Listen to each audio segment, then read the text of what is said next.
Yo, what's going on, everybody? Welcome back. It is a brand new episode of Liam's First Look. And this week on the show, we're going over UFC Vegas 97. It's going down with two guys that I really enjoy watching. And we've got Gilbert Durino Burns. He's taking on Sean Brady. Grit and guillotines the Irish way. You know that that's a fighter that I'm going to like in Sean Brady. But on the other side, Gilbert Burns, one of the most likable guys in the welterweight division, a guy who's just come up short against some of the best elite guys in this weight class, talking about Khamzat Chimaev, Jack Della Maddalena. He's been a great test for a lot of these up-and-comers, and you've got a guy in Sean Brady who had his momentum interrupted by the current champion, Bilal Muhammad. Other than that, he has not been turned away so far in his mixed martial arts career. However, he's normally getting it done in the jiu-jitsu. He's normally getting it done with his grappling. He's normally getting it done on the mat. And how is he going to do that against Gilbert Durino Burns? That's a fascinating question. A Brazilian jiu-jitsu ace in his own right,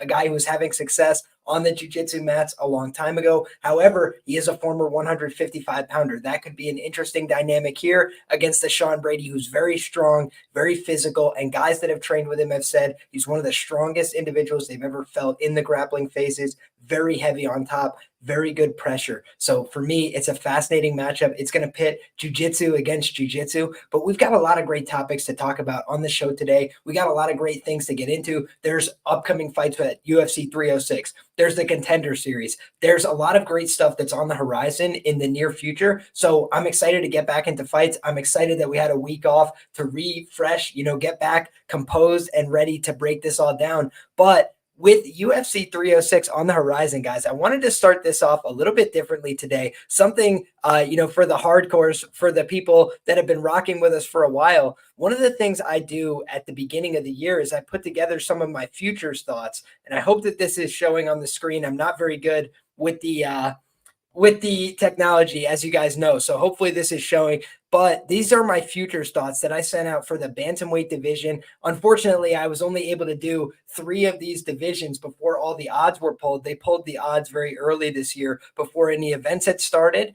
But I had gotten the odds, laid out basically for the flyweight division, and we could talk about that, but that one hasn't aged as well for me. But in any case, we're talking about UFC 306, and we've got Marotte Dvalishvili taking on Sugar Sean O'Malley. And I just wanted to point your attention to the fact that I said the 2 most likely guys to be champion at the beginning of the year were Sean O'Malley and Marotte Dvalishvili, plus 275, and then plus 375 on the side of Marotte. And when you look at those 2 odds ranges, look at now what you're getting in this title fight between the 2, minus 110 on either side. I don't think that this bantamweight title is likely to be contested again before the year is out. So for me, this is a way that you could have potentially gotten ahead of the market and gotten some good numbers on these guys to be champion at the end of the year. So I just wanted to point some attention to that. There's a lot of thought. There's a lot of analysis that goes into the things that I do. I won't always get it right?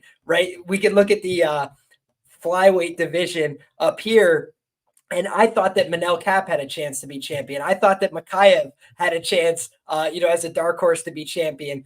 However, when you look at just how things have shaken out in that division, Urseg was kind of, an unknown commodity, a guy that burst onto the radar out of nowhere. And now they don't really know where the direction is for this flyweight division. So it's not like there was a clear path at flyweight. However, I got to just say, I undersold the champion, Alexandre Pantoja. I did not think he was the most likely to remain champion. And now, if he doesn't have another title defense, it's going to be very likely that he remains champion. But I do think it will be up for grabs before the end of the year. And who knows? I did shout out my guy, Tatsuro Taira, who has not lost since this was published. Kai Kara France, who's coming off a big knockout win at a huge plus money number. So there were a couple of the futures nods that we had at the beginning of the year on Patreon, and hopefully those will shake out in at least a few of these divisions. Another one that I'm really proud of, and then we can move on to the the show, right? The meat of the show, UFC Vegas 97. But look at this one, guys. I had said that I thought it was unlikely that Volk was going to retain the title, by year's end, and he's already lost the title. I said the guys most likely to claim this title at the end of the year, Ilia Topuria at plus 280 and Max Holloway plus 400. Guys, they're fighting for the title as well. So I feel very good about that fact, right? I have Sugar Sean and Marab as the 2 guys I laid out at bantamweight most likely to get the strap. They're fighting for the title at this upcoming pay-per-view. And then you look ahead, right? A couple pay-per-views deeper, Ilia Topuria, I thought that he was going to claim the championship. I think he's most likely to be the champion at 145 at the end of the year. But who did I say was next most likely? Not Volkanovski, who is in the plus 140 range. I said plus 400, Max Holloway, and now he's getting his crack at the title, despite the fact his last win was at 155 pounds. It's all fascinating stuff to me. But with that being said, guys, we can move along to the meat of the show. And like I said, we are talking, of course, about UFC Vegas 97. If you guys are new to First Look, I want to welcome you aboard. I want to say hi. My name's Liam. I pick these fights each and every week on the show. And the thing that we do on First Look that's a little bit different, I haven't done all my research. I haven't done all my tape study. I like to watch a lot of these fights. I like to get familiar with their game. I like to go back and rewatch some of the smaller details, some of the things I might have forgotten, some of the things that I may have missed on first watch. But what we do on the First Look is we talk about the fighters themselves. We talk about their tendencies, their habits, maybe some of our performance betting on them in the past, maybe some of the lessons that we've learned, maybe where we're at with them in terms of, do we think they're on the upswing? Do we think they're kind of trending downwards in their career? That's what we talk about a lot on the First Look. And then I swing back after I've done my research. We talk about it on Bets and Banter, and I'm a lot more specific. Hey, I think this person's a little bit more likely to win. These are some of the bets that I think have value. So I just want to, get you guys prepared for what we're going to do, what we're going to talk about. And normally on the First Look, we're going to start with this main event of the evening and work our way on down from there. So it's a welterweight showcase going down in this main event. We've got Gilbert Durinho Burns looking to, stake his claim. He's a guy who's getting up there in age in this division. What does age necessitate? You got to go right now. There's no time to wait. There's no time to waste. There's not really margin for error at this point in his career. I would say one more loss at this level has essentially ended any kind of title hopes for Gilbert Burns, right? If he loses this fight to Sean Brady, it's very difficult to imagine any path back to a title shot for Gilbert Burns, because then we're talking about a guy who's, in his mid 38, right? Middle of 38. And he's a guy that would be coming off then, a number of losses, a number of setbacks against young guys in the division that would be due opportunities. So when you look at a guy like Gilbert Burns, this is kind of, a really must-win fight for him, right? He can't afford to lose this fight at this stage of his career. You look at his last fight, he got knocked out by Jack Della Maddalena, and that's tough. He was having some good success in that fight. He was having his moments. He was getting to some good grappling positions. However, I think that we saw him take a lot of damage over the course of that fight. I think we saw his toughness get tested. He's a very tough individual, but, the human body can only take so much. The human spirit can only take so much. And he got hit badly, got hit hard in that fight. And, that last knee really crumbled him. He got hurt, and Jack got on top of him and was relentless, brutal with those elbows, and it could have really done a lot of damage to a guy like Gilbert Burns. And especially as you get up there in age, what is one thing that we constantly stress on this show? We read books, right? We try and learn, we try and read the data. We try and just see, what we can take away from previous fights, from previous experience, and try and draw from that to make better decisions in the future. And one thing that we note in the book Fightnomics, after 38 years of age, that's when fighters tend to start getting knocked out at a much higher rate, at a much more alarming rate. And you see it's a steep increase at 38 years of age. So that's something we want to watch on the Gilbert Burns side. Not only is he 38 years of age, he's coming off of a brutal knockout loss. So that's something that we want to keep our eye on. Now, everything's about matchups in mixed martial arts. Is Sean Brady necessarily the guy who's going to test your chin? Is he the guy who's going to go out there and try and, swing hammers with you on the feet? Maybe not. So maybe you think it's a forgiving matchup for Gilbert in that way. But we want to talk about this, like I said, from every angle. So the first angle is we got to talk about where Gilbert's at in his career. He's 38 years of age. That's a concern. He's coming off a knockout loss. That's a little bit concerning. And, he is the guy that you have to think promotionally. He's at a point in his career where he's been in a lot of these big fights. One thing I want to note, and I did note this on Patreon a few days ago in the chat, was if you look at Gilbert Burns' career, this guy has spent, a virtual eternity fighting on UFC pay-per-views. And I think that that's something that you want to note about this guy. UFC 299, he's on the pay-per-view. That was the O'Malley card. UFC 288, he was on the Sterling and Cejudo card in Newark, New Jersey. UFC 287, Pereira versus Adesanya 2. He was on that card against Jorge Masvidal. I want to say that was in Miami. UFC 283, the Teixeira versus Hill card. I think that was in Brazil, and he was able to go out there and get the submission over Neil Magny, cashed us a nice plus 230 ticket in that spot. UFC 273, Khamzat Chimaev, he fought him there. He's been fighting on pay-per-view after pay-per-view. This man has been in big fights. Now he's stepping back into this smaller venue, right? He's going back to the Apex Center, and this is a guy that's had some success in the Apex Center. I believe he beat Tyron Woodley in the Apex Center. When you look back, I'm trying to think if he had another fight, another contest there. I think it was in Brazil, actually. Yeah, he fought in Brazil against Damian Maia, but because it was an empty arena, I thought that it was in the Apex, right? It was back during COVID times. This guy, Gilbert Burns, has been in some of these smaller, low-key shows and had some success. Like I said, big win over Tyron Woodley. He was able to defeat him over 5 rounds. We know that Woodley maybe wasn't big on volume late in his career, let's say charitably, right? He didn't go out there and throw a lot, but Gilbert Burns also disciplined him, right? He hit him hard in the early going. He was able to get to his own wrestling positions against Tyron Woodley. So we saw a lot of positive success from Gilbert in that fight. And also he won over 5 rounds. That's going to be a test for Gilbert Burns, right? If you look back through his career, if you had to make a criticism, I tweeted a long time ago that Gilbert Burns, in my notes, against Alexei Konchenko, against Prajeris, against a few guys, you saw a noticeable drop-off in the 3rd round. I think a lot of that had to do with him cutting to 155 pounds. But I think some of that has to do with the way he fights. He throws a lot of power in his shots early. He goes out there and commits to wrestling heavy game plans at times where he's spending a lot of energy trying to get the fight to the ground. And all of those things can leave you taxed in terms of your energy systems. And what is another thing at 38 years of age that could be taxed? Your energy systems, right? It can be harder to keep your cardio as effective. Now, if you guys are deep in the MMA lore like I am, then you've heard the video of Gilbert Burns basically saying, he's like, yeah, I found some new stick. And then he just like cuts himself off and doesn't say it. But I believe that he got on some very good supplementation, let's call it that. At a certain point in his career, he looks to be physically very strong now at welterweight. He looks to be, having a little bit better cardio as his career has gone on, right? And again, normally it's an inverse relationship, right? The older you get, the worse your cardio is, typically speaking. It's not been the case for Gilbert. I would argue his cardio has gotten noticeably better at times over some of these fights. Where are the other concerns, though, for Gilbert? It's not only is he getting hurt, knocked out, he got injured early against Belal Muhammad, right? The physicality of Belal, the technique of Belal was able to stuff him, was able to force his shoulder down to the mat. And you could call that unfortunate. You could call it, bad luck, right? But also it's a fight. And at the end of the day, you're trying to hurt each other, right? And so when Gilbert was going for takedowns, Belal was trying to, cut a hard angle with the hips, run his shoulder into the mat, hit him hard, put pressure on it. And he was able to put Gilbert in a bad situation. If you guys remember, before that fight, I was bullish on Belal Muhammad, but unfortunately, there was a rumor going around that Belal's foot was injured.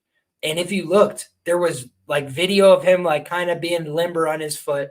And there was also pictures of Belal with bruising all over his foot.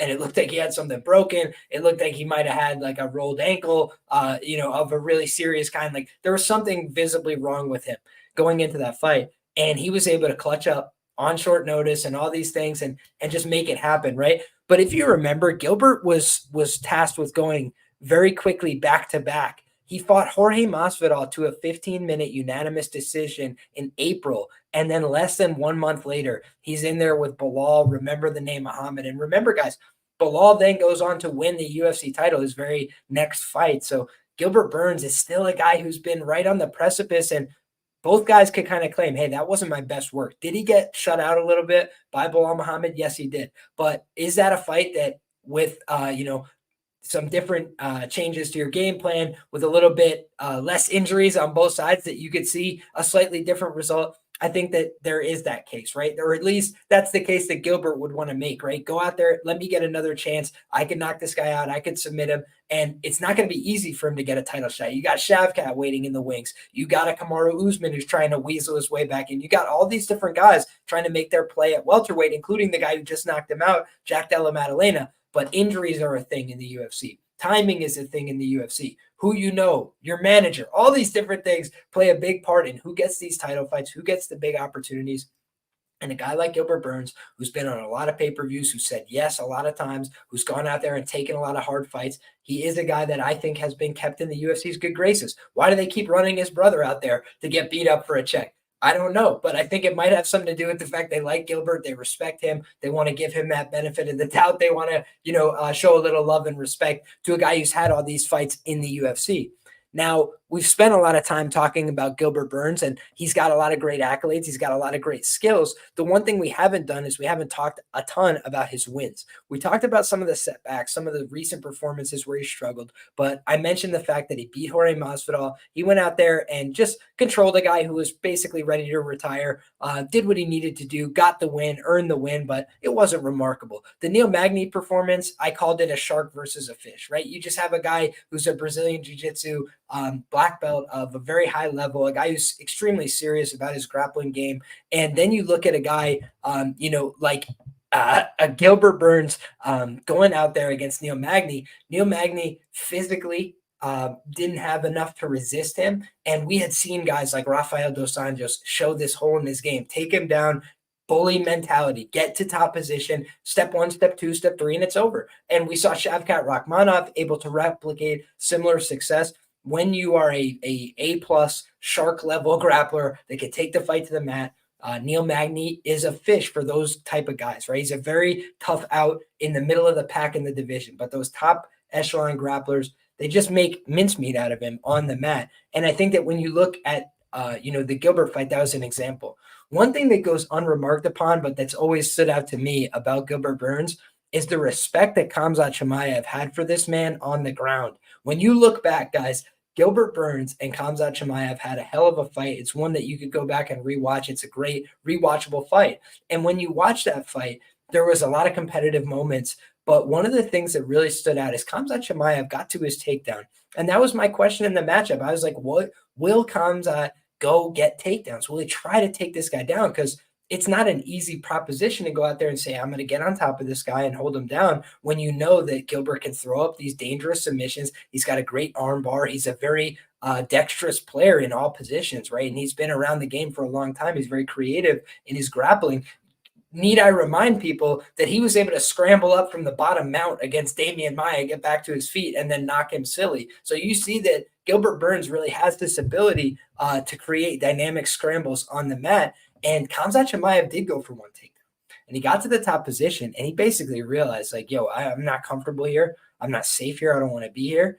And he got the fight to the ground and instantly stood right back up, got out of the guard of Gilbert Burns. And I thought that spoke volumes to just what he was feeling. If he felt like I could just take this guy down, pass his guard, and dominate, then that's one thing. But if I didn't feel that way, if I don't think he's going to go out there and just get to, the best positions, then I think that's something where a guy like Khamzat Chimaev, he's a very high level grappler. He's a very sound guy. He can wrestle. He can get to these positions. If he's not wanting to be there, that's telling me he's expecting some really high level resistance. And he knows, hey, I'm putting myself in some danger here. I don't want to be here. And this is a guy, keep in mind, that was getting touched up a little bit on the feet. So if your risk calculation is, it's scarier to go on the ground with this guy than it is to go on the feet where we're slanging it out and having a crazy back and forth war, that for me is something that speaks volume. So I think that Gilbert Burns worthy of a lot of respect. The Stephen Wonderboy Thompson fight, did it tell us a ton? I don't think it did, but he did go out there and just show that he could go out there and put on a wrestling performance, go out there and use his skill set to neutralize a striker. And then you see the Kamaru Usman fight. I reposted a video from that fight where Gilbert comes out and he's landing big shots. He's getting to work upstairs. He's throwing big hands. And just seemed like he spent himself too early, right? He thought he had something going and he was throwing 100% power into all his shots. But I think the other thing that gets unremarked upon about that fight is it was extremely emotional for both guys. These are two guys that had trained together for a long time. They had experience with each other in the practice room. And, it's a tough thing to go out there and fight, blood and guts with a guy that you've sweat with, bled with, that you're friends with, and that's what they had to do. And they had to distance themselves from each other in training. And they had to basically put themselves in different camps and different situations in order to facilitate that. And that's uncomfortable, right? It kind of just drives a wedge in between friends and training partners. And the UFC is more than happy doing that, right? Dana's always said that. If you want to be the best, you want to be the best. That's what he believes in. So he's always going to match these training partners together and just say, one of you comes out alive. Like we just don't do friendships here, right? And that's why he hates Aljo. That's why he hates Merab in some ways, right? Because they had that code, that respect for each other. They don't want to sell that out for a couple, $1 million. They have that kind of team loyalty and integrity. And it's just rare to see that, right? We've seen it all the way back, Rashad and John Jones, right? Training partners turned bitter rivals. The UFC loves that narrative. They love that storyline. They love to push that. So I think that when you saw Gilbert out there, throwing from the hip and trying to kill him, there was some resentment, some animosity, like, man, it's my goal and my dream. You're trying to take this away from me. And, it's tough, man. It's tough. And when you saw that fight, they were both very emotional as it ended. They were like both crying, essentially. It was a tough thing for them to go out there and do. So you look at Gilbert, he's had a very tough road. He had won a lot of fights prior to that, but they weren't all easy. And now he's taken on a lot of these tough challenges. How many times can he find that, perseverance, that ability to dig deep? That's a question coming into this matchup. But now let's talk about some of these intangibles as we kick it over to the Brady side. We're looking at a Sean Brady who's going to possess a 1.5-inch reach advantage, 72.5 inches, according to Tapology, compared to just 71 for Gilbert Burns. They're standing 5'10" apiece, so height parity in this matchup. And then you're looking at a 31-year-old going on 32 in Sean Brady, compared to 38 years of age for Gilbert Durinho Burns. So for me, this is a fascinating matchup, and Sean Brady is a guy that I've bet on a few times in the UFC. The time that I made a huge mistake, I faded Bilal Muhammad with Sean Brady. I thought that Sean was going to be able to get takedowns. I thought he was going to be able to implement his will from the top position, and I couldn't have been more wrong about that, right? We've seen that Bilal has very good takedown defense.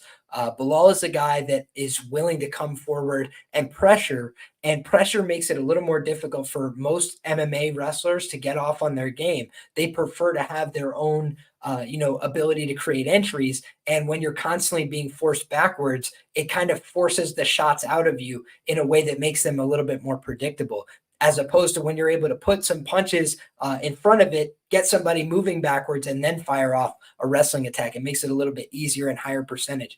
When you look at a guy like Sean Brady, he's a very MMA-centric wrestler and grappler in a lot of ways. And what I mean by that is he's very strong, and he's able to push people back to the fence. So you see him throw like an overhand type, right hand, right? Like he'll be setting up his shots, he'll be moving like boxing range, throw an overhand, and then try and run the person to the fence where he is able to secure a double leg, where he's able to get to his offense and kind of work from there. He's very physically strong, like I mentioned. So once he's able to back people up to the fence, oftentimes it's easy for him to scoop grip, get the legs out from underneath him, and he's very heavy with the top pressure. We've seen him go out there and get a mounted guillotine finish over, I think it was Christian Aguilera in the UFC, where he literally choked him to sleep from the top mount.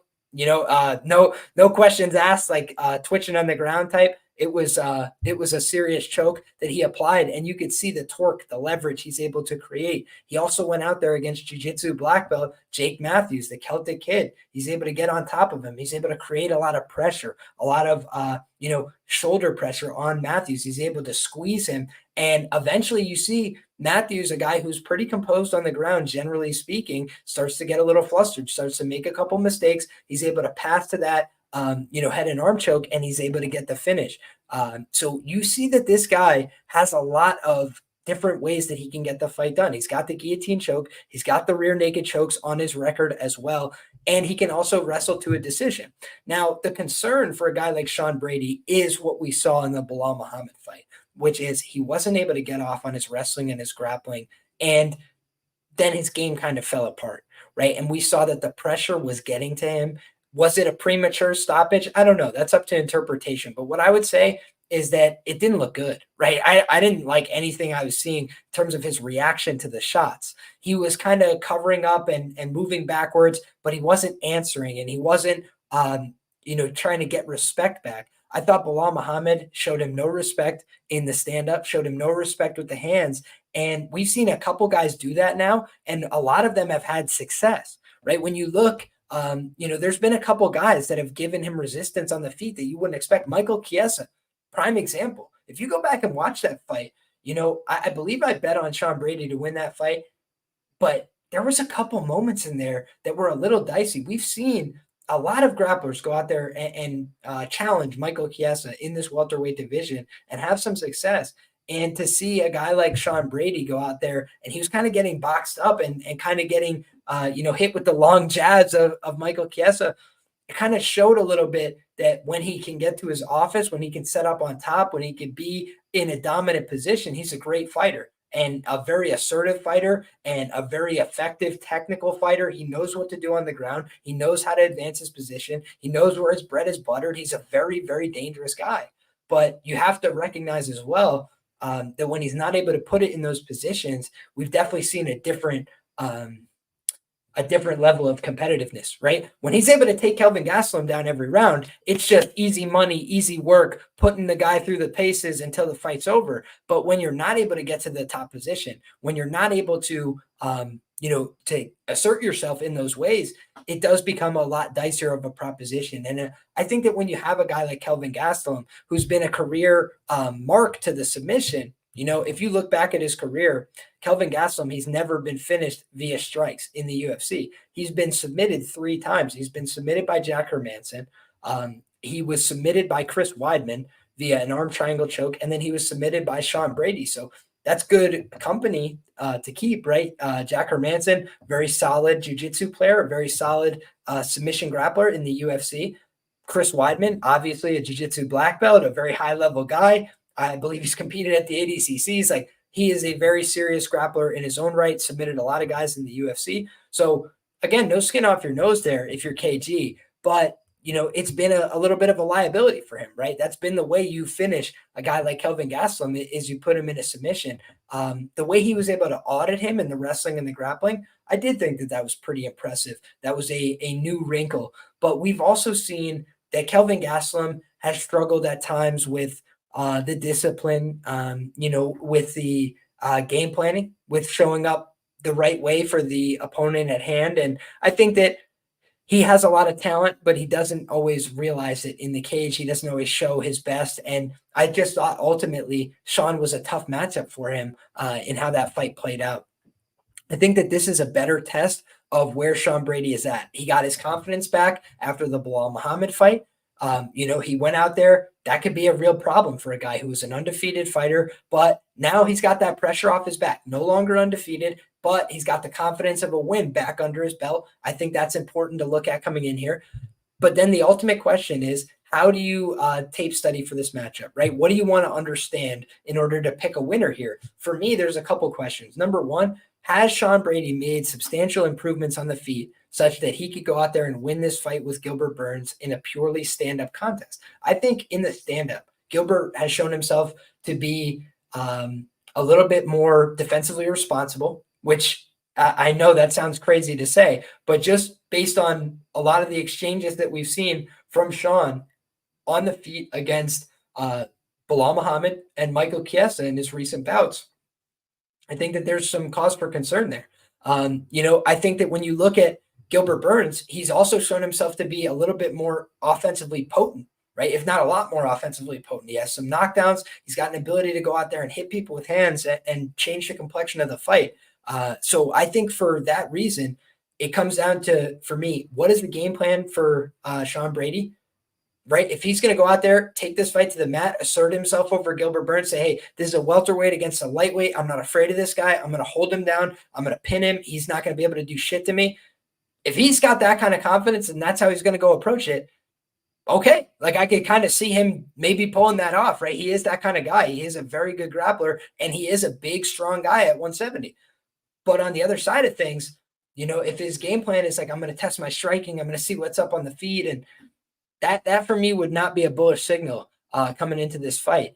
And it is a great style matchup. I think the UFC found a good, interesting style clash. It gives both guys a chance to win, right? The narrative for Sean Brady being, hey, you're the younger guy. You got a chance to go out there, clean out an older guy in the division, go take his spot, kick him off a pay-per-view. You go step into those roles. But on the other side, you got a guy who's had a lot of big fight experience, a ton of hard fights in the UFC. He might be saying to himself, this guy, Sean Brady's an easier opportunity for me than some of these other fights.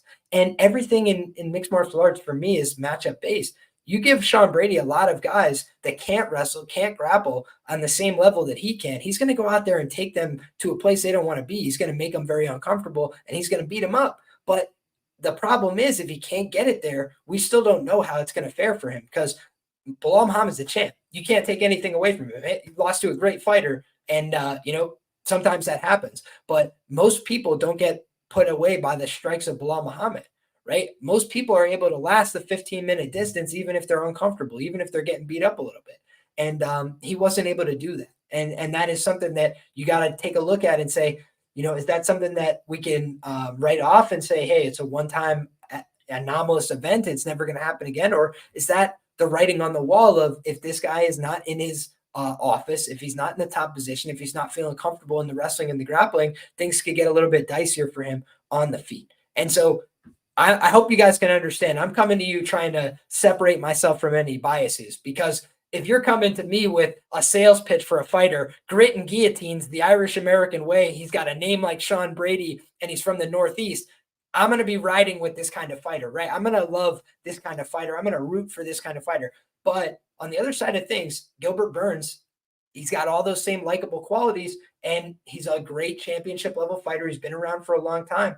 I think that both of these guys are interesting contenders still in this division. I was surprised by some of the levels of success that Gilbert Burns was having against Jack Della Maddalena. Same thing against Khamzat Chimaev. The guy has continued to show he's got a willingness to go out there, scrap, compete, do whatever it takes to compete at the next level. And like I said, whether that's supplements that are within the rules or outside the rules, Gilbert Burns is trying to keep up with the Joneses, man. He's trying to find a way to keep up with these young kids and go out there and get a win that will put him back in prime position. And he's got an opponent that is probably going to be able, willing to mix it up in a phase that he's comfortable in. Before we move off of this main event, there's one other thing I want to mention on the first look, and it's the things that stood out to me, right? So I talked about one thing that stood out to me just looking at the Tapology was all the times Gilbert Burns has fought in a row on pay-per-view, finally moving off of pay-per-view for this fight. Then you look at the other side. What stands out about Sean Brady, if you just look at his Tapology? Cancellations. The guy has just struggled to stay healthy, and this is something that you want to just you're not making light of it, right? You're just wishing him the best. But he had a canceled bout against Vicente Luque in March, unable to compete. I believe he's had recurring staph infections in his elbow, that have been very, very serious. He had an infection that caused a cancellation to a scheduled bout with Jack Della Maddalena in July of 2023. When you look, he also had a canceled bout with Michel Demolidor Pereira. That was supposed to be in March of 2023. He had a groin injury before that fight. He had a canceled bout with Kevin Lee due to a unlisted Brady injury. And he also had a canceled bout with Belal Muhammad back in 2020 that he withdrew from. So, guys, it's been, unfortunately, a storied UFC career of inactivity and struggling to make it to the octagon due to health. And that's not something that we're wishing upon him. That's something that we're hoping he's able to overcome and he's able to move forward from. He's a Renzo Gracie guy, a local guy. I've had the privilege of, training a little bit and learning a little bit from one of his coaches for a long time, Daniel Gracie. A fascinating mind for jiu-jitsu. He was showing me some of the systems that they have for the takedowns. And I think that overall, Sean Brady has a lot of upside still. He's a young man in the game, but he still has a lot to prove to me on the feet to know that he's a guy I could trust moving forward against top echelon welterweights. I think if he has a grappling edge that he can easily exploit, that's where the matchups you want to bet him in, right? That's the matchups I feel the most comfortable backing him. But having been burnt once in 3 tries going to the window with this guy, I learned that when you got a guy like Bilal Muhammad, a guy that could stuff the takedowns, a guy that could change that dynamic, it was a whole different ball game. So for me, that's why I can't feel comfortable getting to the window at chalk with Sean Brady this week. And on the other side, Gilbert Burns, the concerns, 38 years of age, a guy that in his own right has dealt with some health problems, some injuries, things like this. So I think that both guys have a lot to prove here, and it should be a fun, great main event as a result. If you like jiu-jitsu, if you like welterweight scraps, if you like good action, I think that you're in for a treat. I think this should be a great main event. And with that being said, let's move along to the co-main event of the evening, folks. We've got Jessica Andrade Bate Estaca taking on Natalia Silva. And this is a great fight. 2 Brazilians. We got Brazil on Brazil crime. And I think that one thing I want to do, guys, before we get started on this co-main event is I want to say shout out to the sharpest chat in the game. If you guys are here rocking with me at 1:08 in the morning Eastern time, I appreciate you. Thank you guys so much for being here. Drop a like on this video if you're enjoying the content. Get subscribed to the channel if you are new here. And if you have thoughts, comments, questions, concerns, go ahead and fire them off in the live chat right now, or you can get at us in the comments section and I will happily answer those after the program. But let's shout out to the sharpest chat in the game. We got Trap Lord MMA says, I love Gilbert Burns in this spot. If the Gilbert who fought Chimaev shows up, he looks like a big favorite. Brady got ran through by Bilal. My point exactly, brother. I feel the same way as you there. Burns by KO is the pick for General Joy Devori. I hope I did you justice there. Mark Schillingberg is in the chat. Shout out to Mark Schillingberg. Our guy Nev Rowe is still taping the Contender Series. I will give a little bit of Contender Series thoughts at the very bookend of this show. So if you're looking for that, stay tuned for that. But also I want to say quick show note. If you guys are looking for Contender Series content, make sure tomorrow that you're there. Plays and Fades YouTube channel. Myself, Gordo Gambles, the dynamic duo that you know and love. If Pierce is going to make it, we will let you know before the show. We're waiting to hear back. But in any case, excited to bring that content to you guys. It's going to be on the Plays and Fades YouTube channel. Make sure that you show love. And if you're looking for more on that, Gambles, Gordo, myself, you could find us on X. You could find us in the description, the show notes below. So thank you guys for the support there. Now, as for this co-main event, let's get back to it as we shout out to our guy MMA Ricky. He's in the chat. We've got DG in the chat. We've got a couple people with kind words. Nevro says, Liam, big up. Always respect the grind from this guy. I appreciate you big time, Nev. Thank you so much for showing love and support. Shout out to also Easy Bets in the chat, a common recurring friend of the show. So thank you so much for being here. Kristen as well with the fire emojis. Thank you so much. It's nice to have a lady in the building. I always say, ladies and gentlemen, the fellas, it's nice to see everybody showing up, showing out, and definitely a lot of male viewers, but I appreciate all the female viewers. I appreciate everybody who tunes into the show, everybody who makes the show what it is. Cole Stein, first one reporting here after Larry checking in with the salute. So thank you guys all so much for being here. I really appreciate your support. I appreciate you guys rocking with us on the late night. And if you guys don't mind, drop a like on the show so other people can find it as well. And with that being said, it's Jessica Andrade, who is 26-12. I believe she's coming into this fight on a 2-fight win streak. That's correct. She beat Marina Rodriguez at UFC 300. She beat Mackenzie Dern via knockout at UFC 295. But prior to that, guys, a 3-fight skid that was categorized by her getting finished in the first 2 rounds against Tatiana Suarez, obviously one of the highest level women in the division, period, point blank, any way you want to slice it. Yan Xiaonan, that was a really concerning loss, right? She got easily put away. She got hit with big shots early, and it showed another lapse in defense. And we've seen that before from her where she gets put away in the very early going in a fight. Zhang Wei Li. It's not like it's happening against terrible fighters, but it is showing a recurring pattern of she goes out there with little regard for her defense at times, and she likes to slip, move, do a lot of things defensively with the boxing when she's coming forward. However, when she's being pushed backwards, a lot of that starts to go away. And when she's being forced to chase somebody who's circling, oftentimes she gets frustrated. She starts to abandon the footwork and the head movement, and she just starts chasing her opponents down, swinging wildly, taking a lot of chances, being reckless, and that opens her up for big counter shots. That's exactly what we saw from Yanal. Tatiana Suarez put a clinic on her in the grappling. Erin Blanchfield was having a competitive striking affair with her on the feet. They were going back and forth. They were trading shots. They were touching each other with the hands. And then all of a sudden, Erin Blanchfield was able to take her down, and it was step 1, step 2, step 3, and it's over. And that was a concerning look, I feel. But I did see that one coming, right? I had a bet on Erin Blanchfield inside the distance. I had a bet on Erin Blanchfield and the under 2.5 rounds at plus 540 in that spot. I picked Yan Xiaonan in my article to win that fight. And I think we talked about the value on the KO, and yet I didn't take a bet on that. So I was disappointed in myself there. But then the Tatiana Suarez fight, I said that Tatiana Suarez would win that fight inside the distance. I thought that she was going to get it done via TKO. She instead got it done with the patchy mixed guillotine. So no skin off the nose there. But I've made a lot of money betting on Jessica Andrade fights, right? I had her to win by submission plus 600 against Amanda Lemos. I had the fight to end by KO at plus 250 against Valentina Shevchenko. I had her on the money line against Cynthia Calvillo. You can just go through the list. I bet a lot of times on Andrade fights, and I've made it a lot more money than I've lost, right? Betting on her fights. And so if we pull up the Bet MMA, I'll just show you guys what I'm talking about here.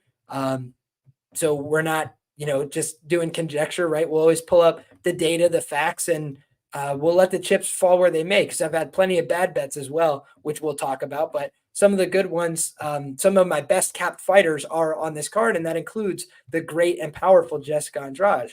So let's pull this up on the share screen, and away we go. So if you look here, guys, I had 3 units at minus 141, Jessica Andrade against Caitlin Chukagian. She absolutely walked her down and assaulted her in the boxing in that fight.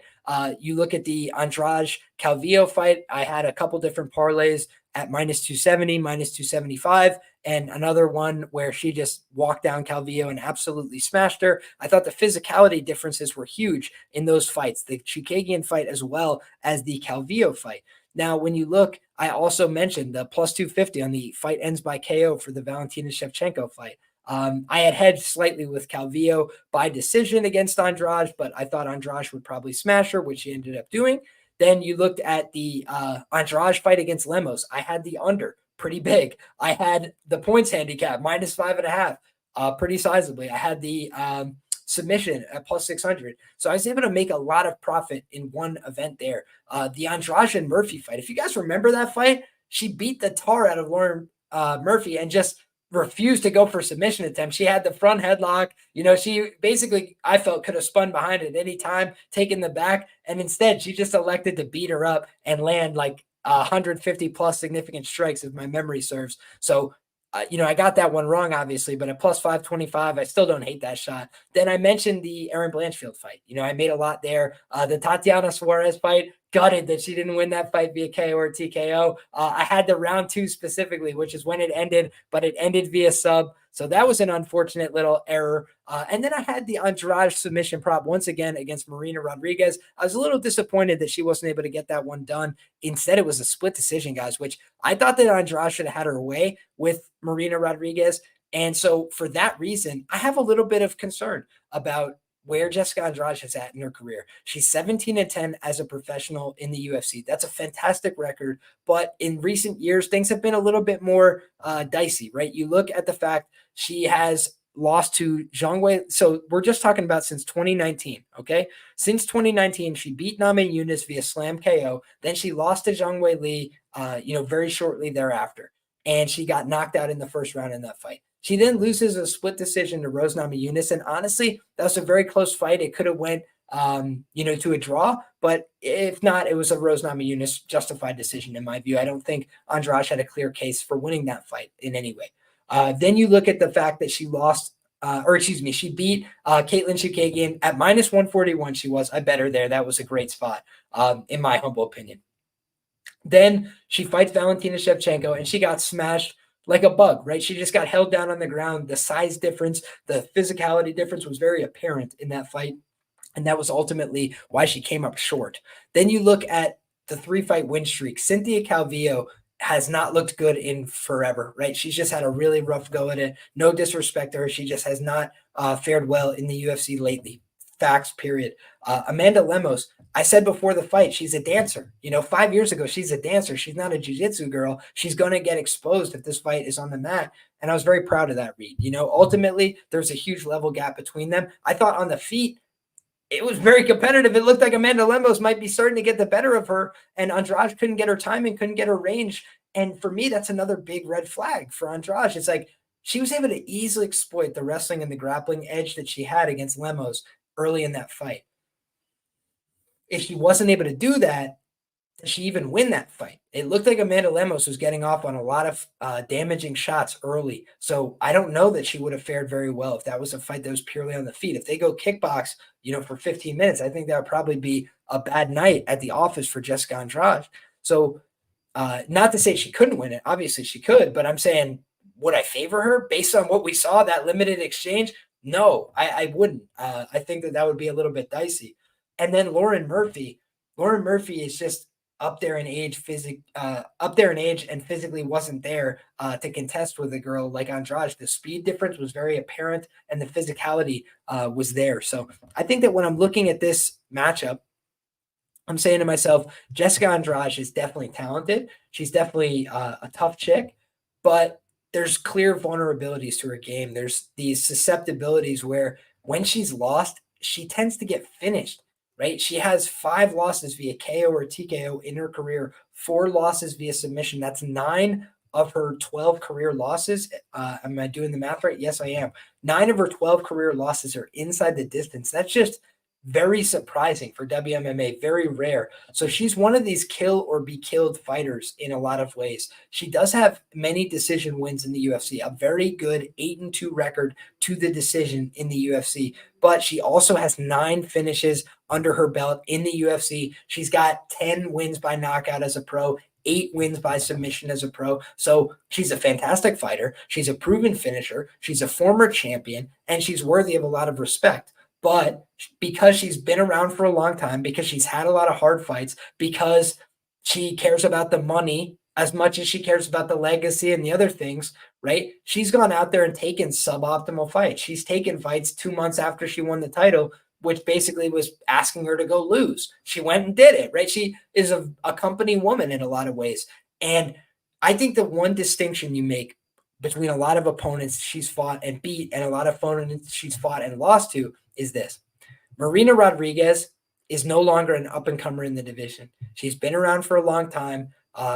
She's lost a lot of meaningful fights at the top points in her career. So you look back and she's 7-4-2 in the UFC. But you look at the losses. She lost to Andrade. She lost to Verna Jandiroba. She lost to Amanda Lemos.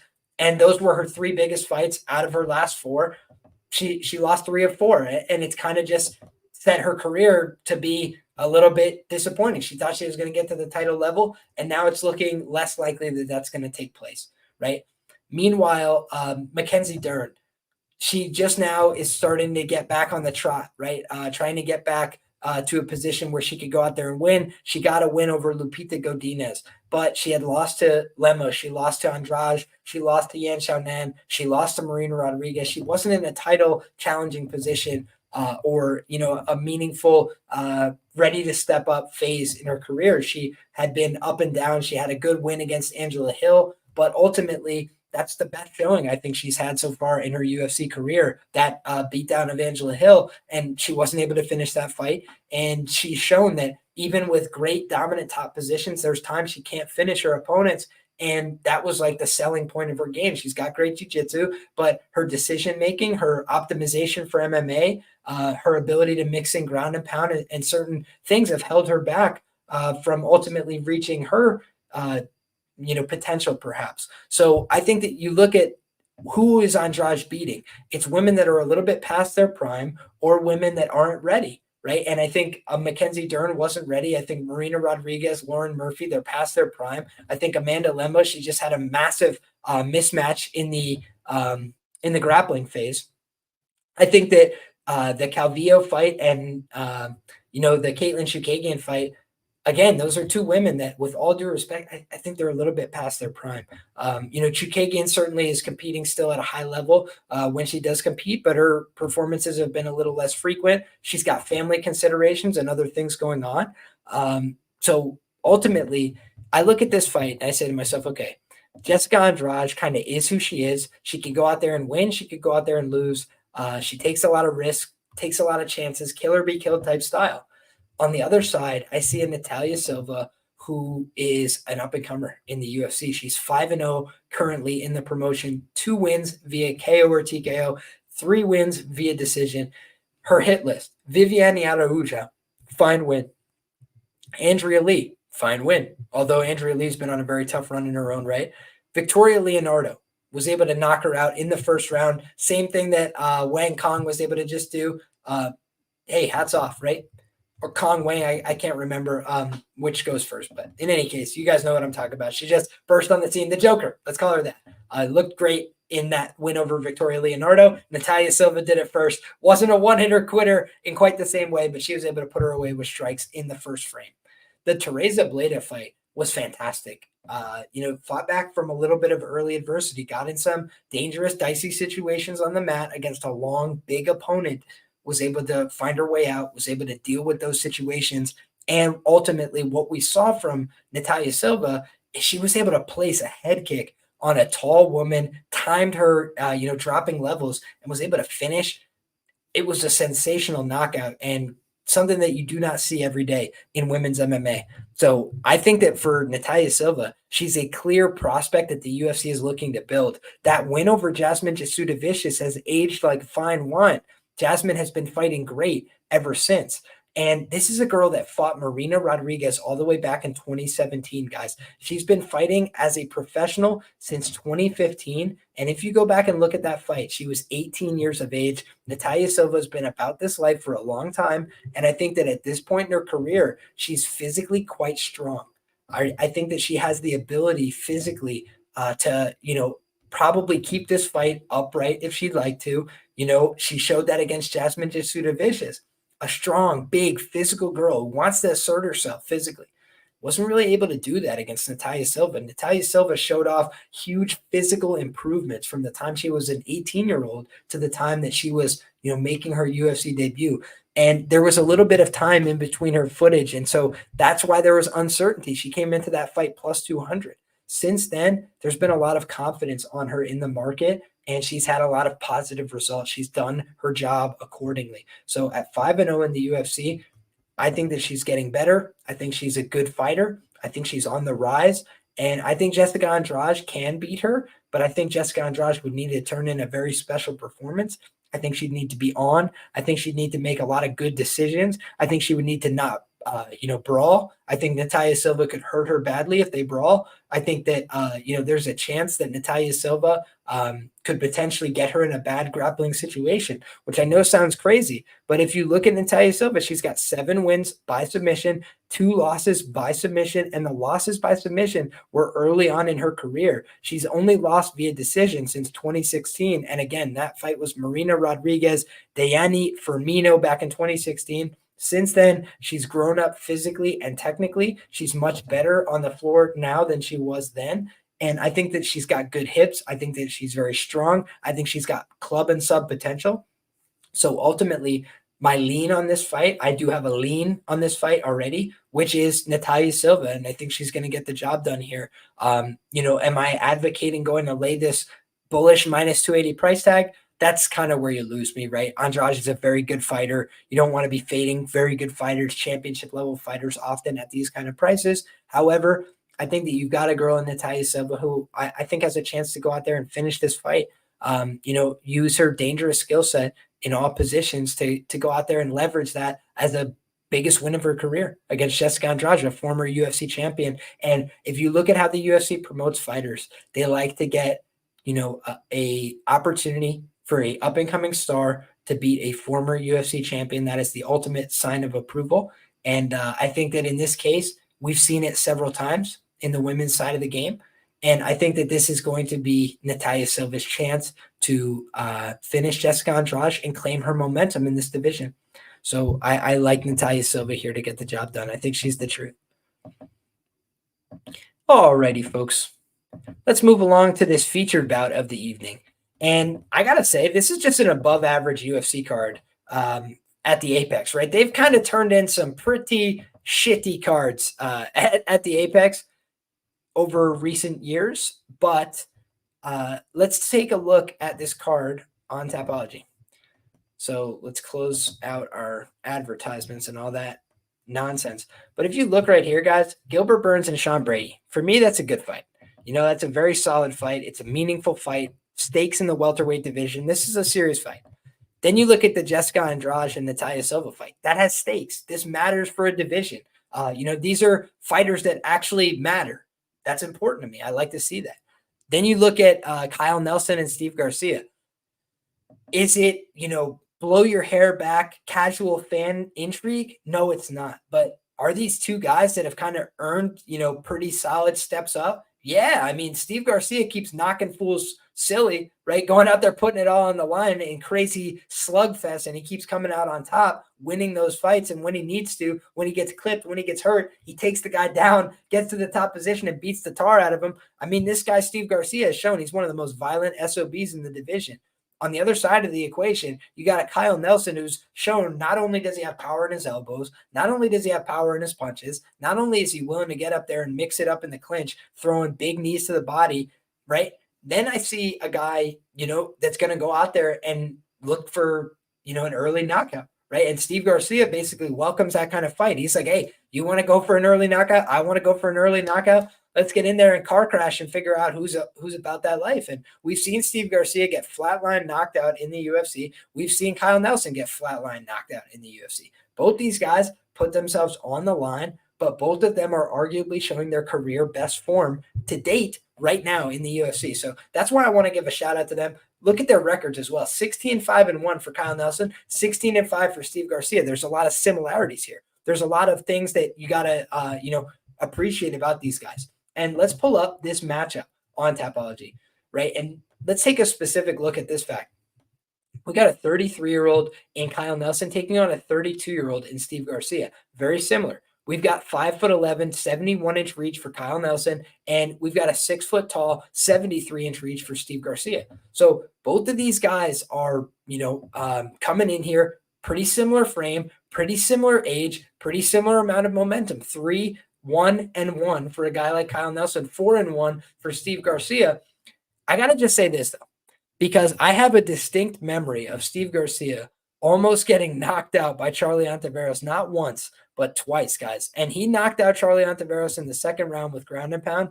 But when I tell you that was the sweat of all sweats, and he was a massive favorite, that is some true shit, right? Like, he was like minus 300, I believe, to win the fight. And he was having a very rough go of it. You see a guy like Steve Garcia can get hit, he can get clipped, he can get hurt, but he's also a guy that's tough as shit. You got to kill him or he's going to keep coming forward and keep trying to fight. And I think that when you look at a guy like Kyle Nelson, you know, the problem for Kyle isn't normally that he's not durable, that he can't take a shot. The problem for him typically is that he slows down over the course of the fight. He gets tired progressively over the course of 15 minutes. So that's why he's a front-loaded finisher. When he goes out there and wins, more often than not, he's getting somebody on the chin. 6 wins by knockout, 4 wins via submission, going out there and getting the finish in 10 of his 16 professional wins. 6 wins via decision, 2 of them coming in the UFC. And when you look at those fights, it was Fernando Padilla and it was Blake Bilder. And I think that those guys are a little bit more, you know, willing to have these slower paced fights. Obviously, they can go out there and finish themselves. They can go out there and have those moments. But you look at a guy, you know, like Blake Bilder, and just scanning his record, he's had 5 fights go the distance. So not super surprising to see that he went the distance there. The Fernando Padilla fight as well. You know, Padilla has lost most of the time via decision. So he's not a guy that's ever been put away. He's not been finished, but he has lost 5 fights. So you look at, you know, Kyle Nelson, he kind of just fit the pattern there with a guy like Padilla.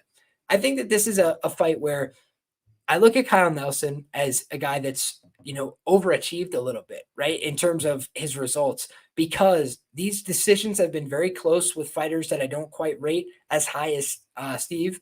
And then I also think that when I'm looking at the Algeo performance, I thought that that was a bit of an early stoppage. And when I'm thinking about how that could play out here, I'm saying, okay, Steve is a guy that's unlikely to get away.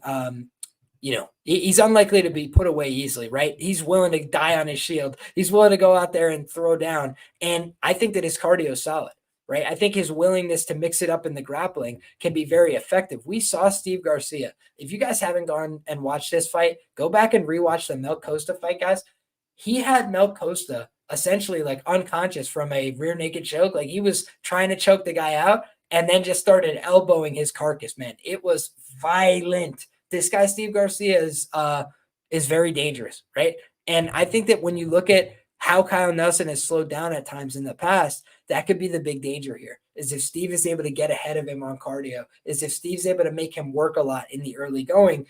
I don't think it's going to fare well for Kyle Nelson down the stretch. So for me, I want to just say, I think that this is a fight that should be fun. I think it's a fight that more often than not is probably going to be over in the first 2 rounds. But if they see all 3, it's probably going to be a fight of the night candidate. I think I'm done, waiting for Steve Garcia to fail, because he's getting better, man. And he seems like a very, down-to-earth guy, a guy who kind of understands where his bread is buttered. He got knocked out by Mahashate back in 2022, and since then he beat Chase Hooper, who's been having his own little career resurgence at 155 pounds. He beat Shayilan Nurdenbeki. He showed his toughness, his heart, his willingness to take damage and come back in that fight. The Mel Costa fight, he went out there and showed off the ability to work on the ground, the ability to work off the feet. And then the Sung Woo Choi fight, that was a nasty knockout. That was a great showing by him as well. And Sung Woo Choi is a guy that he struggled in terms of his chin, but he's got power, and he had been working with a great gym. He had been putting in the right time. I thought he had taken the requisite time off, and then he got, clipped in that fight. So I think that this is a good fight, though. Should be fun. And I'm just excited to see 2 guys that have been putting in the sweat equity with the company, get a little bit of that step up, a little bit of that opportunity. Next up, we got Matt Schnell, guys, taking on Alessandro Costa. And we could share the screen on Tapology real quick for this one. And one thing I just want to note, guys, let's try and show each other love in the chat, right? If you have nothing positive to say to somebody, just keep on keeping on, right? Talk about what you want to talk about.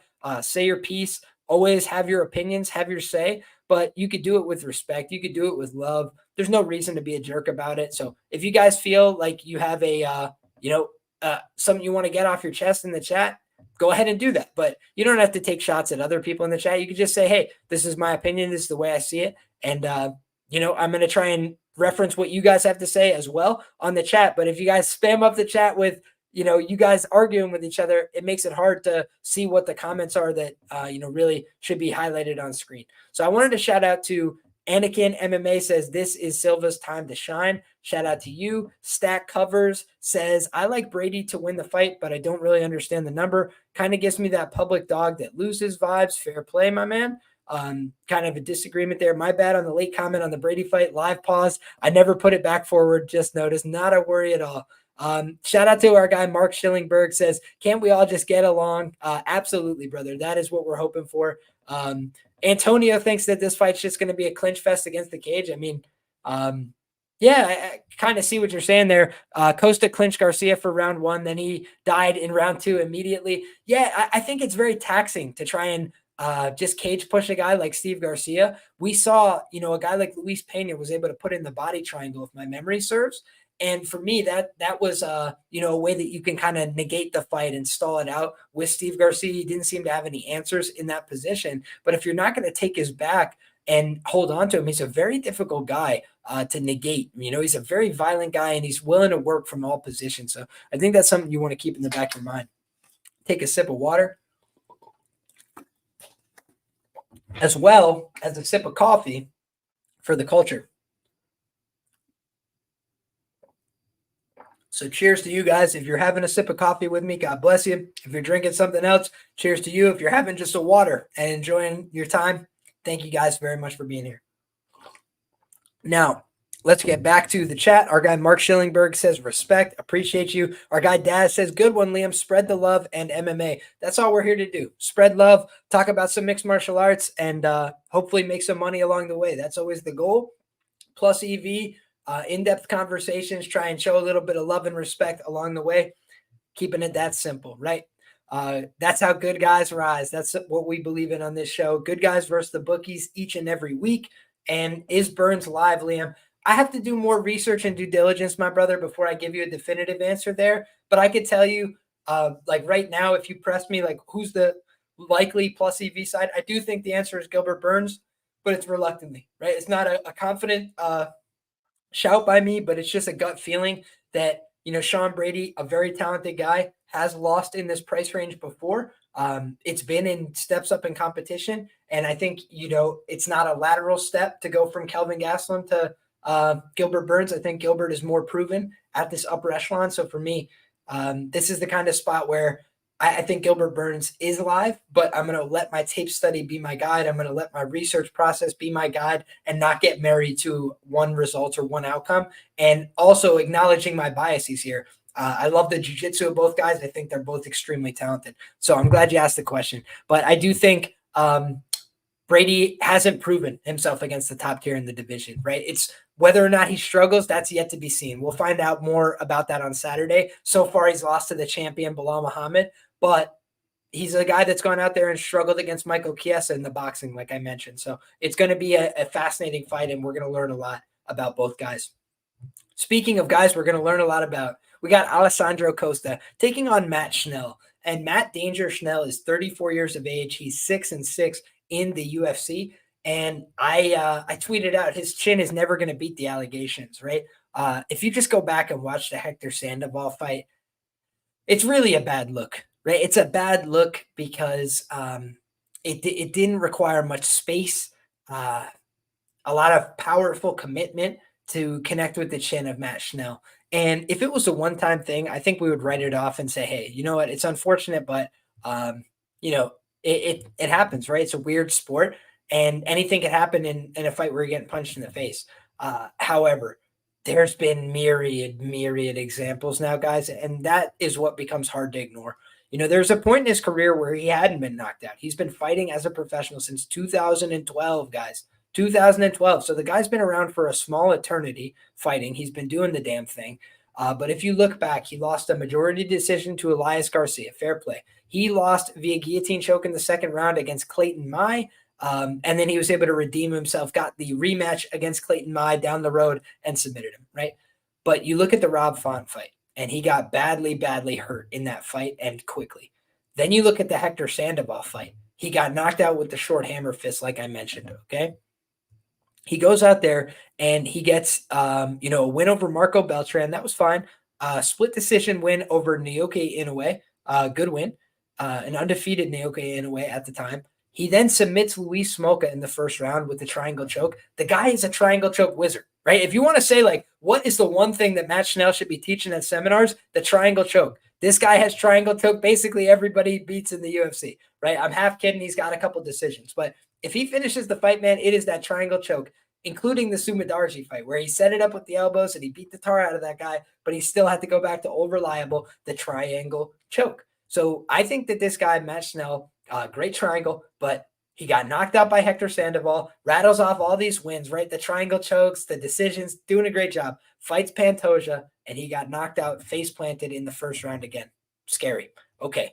Then he goes out there, couple decent performances against Tyson Nam, against Oshirio Bontorin.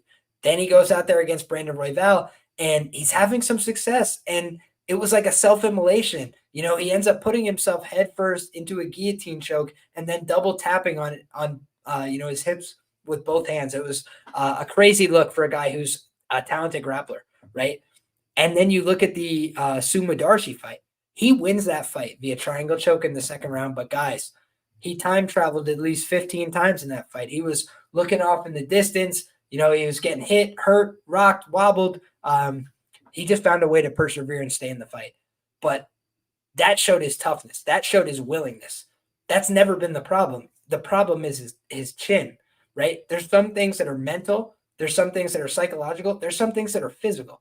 And it just does appear visually that he does not have a great durability. He does not have an ability to take shots cleanly and keep moving forward, right? And then you look at that fight, he got hurt a lot against Sumudarji. He then gets knocked out against Mateus Nicolau. And guys, Mateus Nicolau, he's known for not having the best chin himself in the division. That's been his setback. That's been his fatal flaw. He was able to take out Matt Schnell. He was able to win the battle of the tough chins in the division, right? Then you look at the Steve Erceg fight. Steve Erceg's coming off of his own humble pie, right? Got knocked out himself. Tough loss, especially when you were that close to the title, right? One mistake costs you the title, then the next fight you get sparked in a minute, right? It's just like, that's how quick this game can move. It can forget about you. It can be brutal. It can eat you up, spit you out, and move on. And for Matt Schnell, I said I thought that it was disgusting what Tyone said to him after the fight. I don't know what was worse. You getting hit with that hook or your head hitting the floor. Completely insane thing to say in my view. But it's been a lot of knockouts. It's been a lot of hard ones to watch. It's been, I said, you can't tell me there's not an art to getting knocked out. Matt Schnell falls in a very picturesque way. Every time he gets knocked out, it looks like it should be on a highlight reel. But I think that's the reason why they're booking him for these fights. I don't think they're trying to see him do well. I don't think they're trying to set him up for success. Now, can he go out there and make his own luck in life? Sure he can. He's a tough guy. He's got that great triangle choke, like I mentioned. But aside from that, he's really struggled to, put distance between himself and his opponents. Why? Because he's got two ways to win a fight, which is competitive boxing minutes on the feet, where he's got to try not to get hit on the chin. Otherwise, things could go sideways like that. And conversely, the fight goes to the ground and he can have some success. He's not a bad grappler, but it's not like he's above being submitted. It's not like he's above making mistakes on the ground. And if he gets caught underneath in the guard and he goes for that triangle choke and he doesn't get it, and the guy hammer fists him one time on the chin, it could be dicey situations for him as well. So he just seems like a guy who doesn't really have a safe zone in a fight, right? If you can, be on top, at least you can hide your chin that way. But he's not a great wrestler to top player. He's mostly a bottom player with a great triangle that can play some jiu-jitsu off his back. And he's got some good boxing fundamentals and ability to go out there, throw some hands, but he doesn't have a great ability to take damage, take shots on the way back. So I think that ultimately that's why he struggles. And I don't like his chances against guys that I rate, as moving forward in the division. And you look at a guy like Alessandro Costa, he had his moments against Steve Erceg. He had, some positive, minutes there. He looked like he was winning a round, I believe, at the beginning. And then he kind of just trailed off a little bit in terms of the cardio down the stretch. So maybe Matt Schnell could take over this fight if he's able to survive late. Maybe he's able to outlast Alessandro Costa, who's a muscular guy who comes out typically as a pretty hot starter. But frankly, I think the reason why he's such a big favorite here is because his losses have aged fine. He took a short notice fight against Amir Albazi, came up short there. He got finished in the third round. He lost to Steve Erceg, a title challenger, in a competitive decision. He finished Jimmy Flick. He made it look easy. He dominated him with his striking on the feet. And then he did the same thing to Kevin Borjas and took him to the ground, beat him up from the back mount, and just asserted his will and his dominance over Borjas. So I think that we've seen Alessandro Costa kind of growing into his own in the UFC, getting a little bit more comfortable, a little bit more familiar. He's got power. He's got, some pretty decent experience against guys that have fights, guys that aren't their first day on the job. And he does seem to me like a guy who can go out there and scrap, a guy who can really go out there and put Matt Schnell in some danger because he's got power and he's got an ability to go out there and hit hard. So I think that this is the kind of fight where Matt Schnell probably gets chinned, and it sucks, but it's just the way I see it, right? A guy with a lot of power, a guy who's willing to come forward and throw.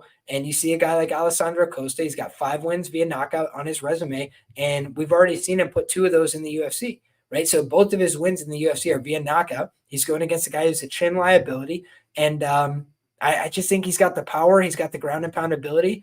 He's probably going to knock out Matt Schnell at a pretty decent clip in this fight. So I lean towards the Costa side. Next up, folks, we got Trevor Peek taking on Yanal Ashmoz, and this is also going to be on the main card. Trevor Peek is a fun guy. He's got a great story. Used to be on drugs. Now he's just fun as shit, going out there swinging, standing hammer fists at your head, always making a show of it. And meanwhile, on the other side, Yanal Ashmoz, he's had a tale of 2 fights in the UFC, right? He's been a dog both times. UFC debut, knocks out Sam Patterson. Surprised everybody, right? Came out there, blasted him out of there, first round knockout, really put himself on the map. Problem was his next fight was a pretty lackluster decision against Chris Duncan, where it appeared like he may have hurt himself somewhere along the way. So now he's been out a little bit over a year. He's coming back to take on, a Trevor Peek, who's been a little bit more active, right? Trevor Peek fought as recently as April of this year, where he took on Charlie Campbell, and that was a fight of the night type contender. He went out there and swung and had a crazy fight, but he also just showed that, technically he's a little bit behind these guys in terms of skill. Chepe Mariscal was able to move up a weight class and absolutely outclass him on short notice. And Chepe is a guy who's had a lot of success in the UFC, but I think that's something that we got to keep in the back of our mind is, hey, Trevor Peek really has a lot of growing to do in terms of his physicality and his technique. He's got a lot of heart. He's got a lot of spunk. He wants to be there. He's got a lot of aggression. He's dangerous. He's violent. He's durable, but he's also just not very defensively sound. He can be hit. He can be hurt. He can be clipped. We've seen that happen a number of times. Malik Lewis landed some good shots on him. By his own admission, he was quite hurt in that fight. Was still able to get the win by being really tough. And so he's a tough man. Talk about a tough man contest. Trevor Peek could be damn good at those. But in this professional cage fighting racket, he does make a lot of mistakes, and he can leave himself there to be clipped. Guy like Yanal Ashmoz, if the guy who showed up to fight Sam Patterson shows up, it could be dangerous, right? Because he comes out throwing a lot of power, a lot of commitment to his shots. And when he got that fight within range, he put the kill shots on him, right? He was very aggressive with the ground and pound. He took an assertive top position, and he did a lot of damage quickly. Patterson's face was busted up there. I think that Yanal Ashmoz has some real power, but the Chris Duncan fight showed he could be grinded. He could be worn down a little bit. He can, lose some of that confidence if you really keep the pressure on him all night. And I do think that this is a guy in Trevor Peek who, for all his flaws, he's the guy that tries to keep that pressure going, turn the temperature up all night. So I don't know that his cardio is special, Trevor Peek, but his willingness to keep pushing himself when he's tired and keep going, that is pretty special stuff. He should have been finished by, his opponents, and he wasn't finished.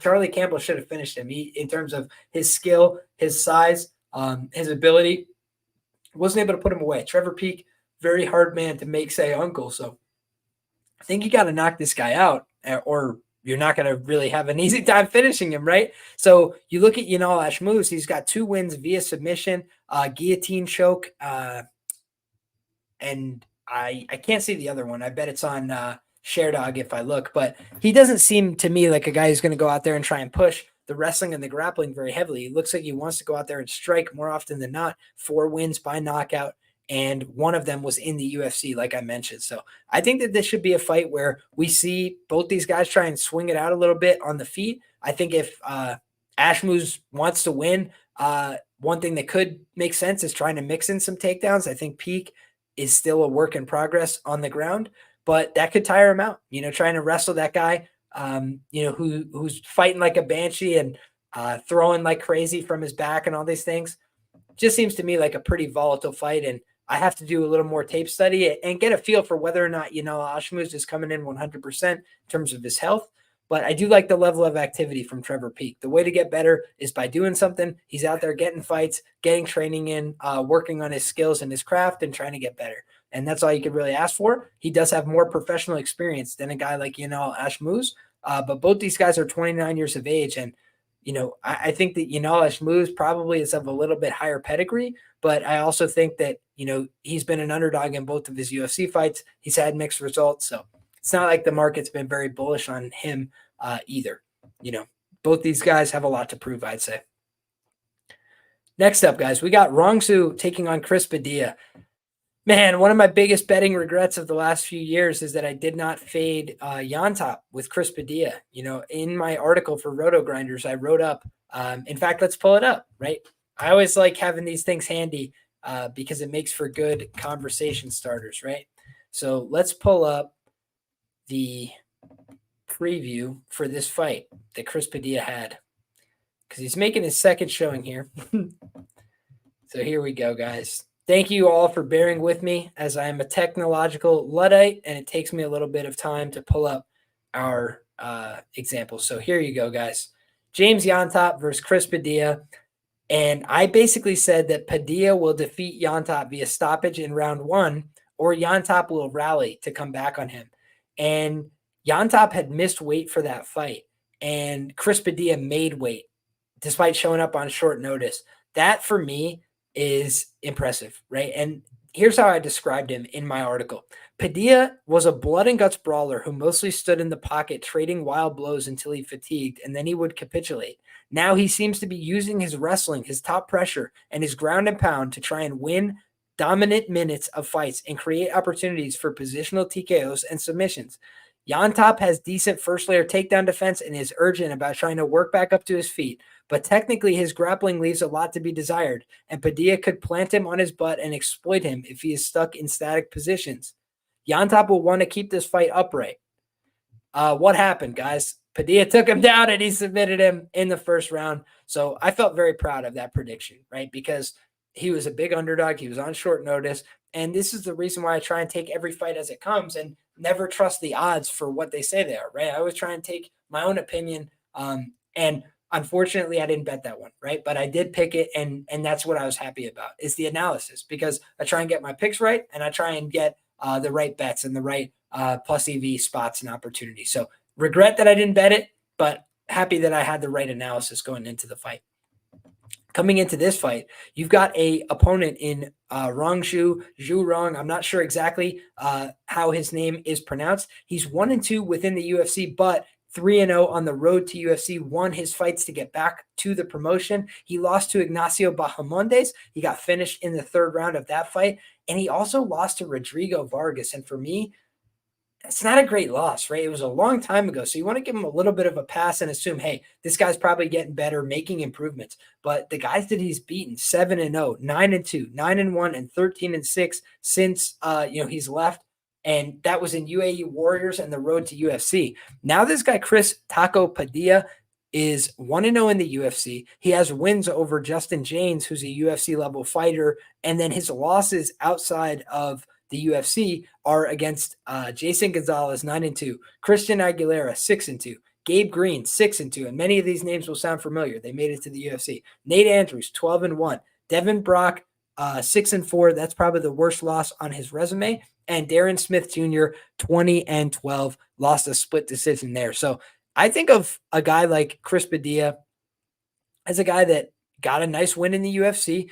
It was a good showing for him, but it also was a little bit dependent on his opponent, right? I think he's a talented guy, but I do think that was a guy in Yontop who made some pretty foundational mistakes on the ground. Now, what do we know about Chinese fighters typically coming into the UFC? It's not a one-to-one relationship. We can't say it about every fighter, but oftentimes their struggles are on the mat. And you look at Zhu Rong, or Rongzhu, excuse me. I really don't know how to pronounce it correctly, so I will go back and listen to my guy John Anik, who typically gets it right. But 7-4 career to the submission. That's not a super bullish sign, including a loss against Ignacio Bahamondes in the UFC against a guy in Taco Padilla who's 5-2 career to the submission. And like I said in that article write-up, he's been much more willing to get to these takedowns in recent fights. He's been much more willing to go out there and push his wrestling and his grappling path to victory. So that would probably be the path to take against this guy, Zhu Rong, who has been exploited there in the past. I'm sure he's working on it. I'm sure he's trying to improve in those positions. Now, shout out to our guy, MMA Locker Room in the chat says, I have an interview with Taco Padilla. He's from the West Coast, known of him for a while. That's awesome. Padilla with Mills on the mic just came out 4 days ago. Awesome, man. Awesome. So shout out to Mills for his interview. We'll have to check that out with Taco. But I think that Taco, he's riding the momentum of a 4-fight win streak, already got one UFC win under his belt. Now he's playing a little bit with house money. He's still just 28 years of age, and he's been fighting for a long time at this level. And I think that Baja Mondays is a tough guy to go out there and lose to.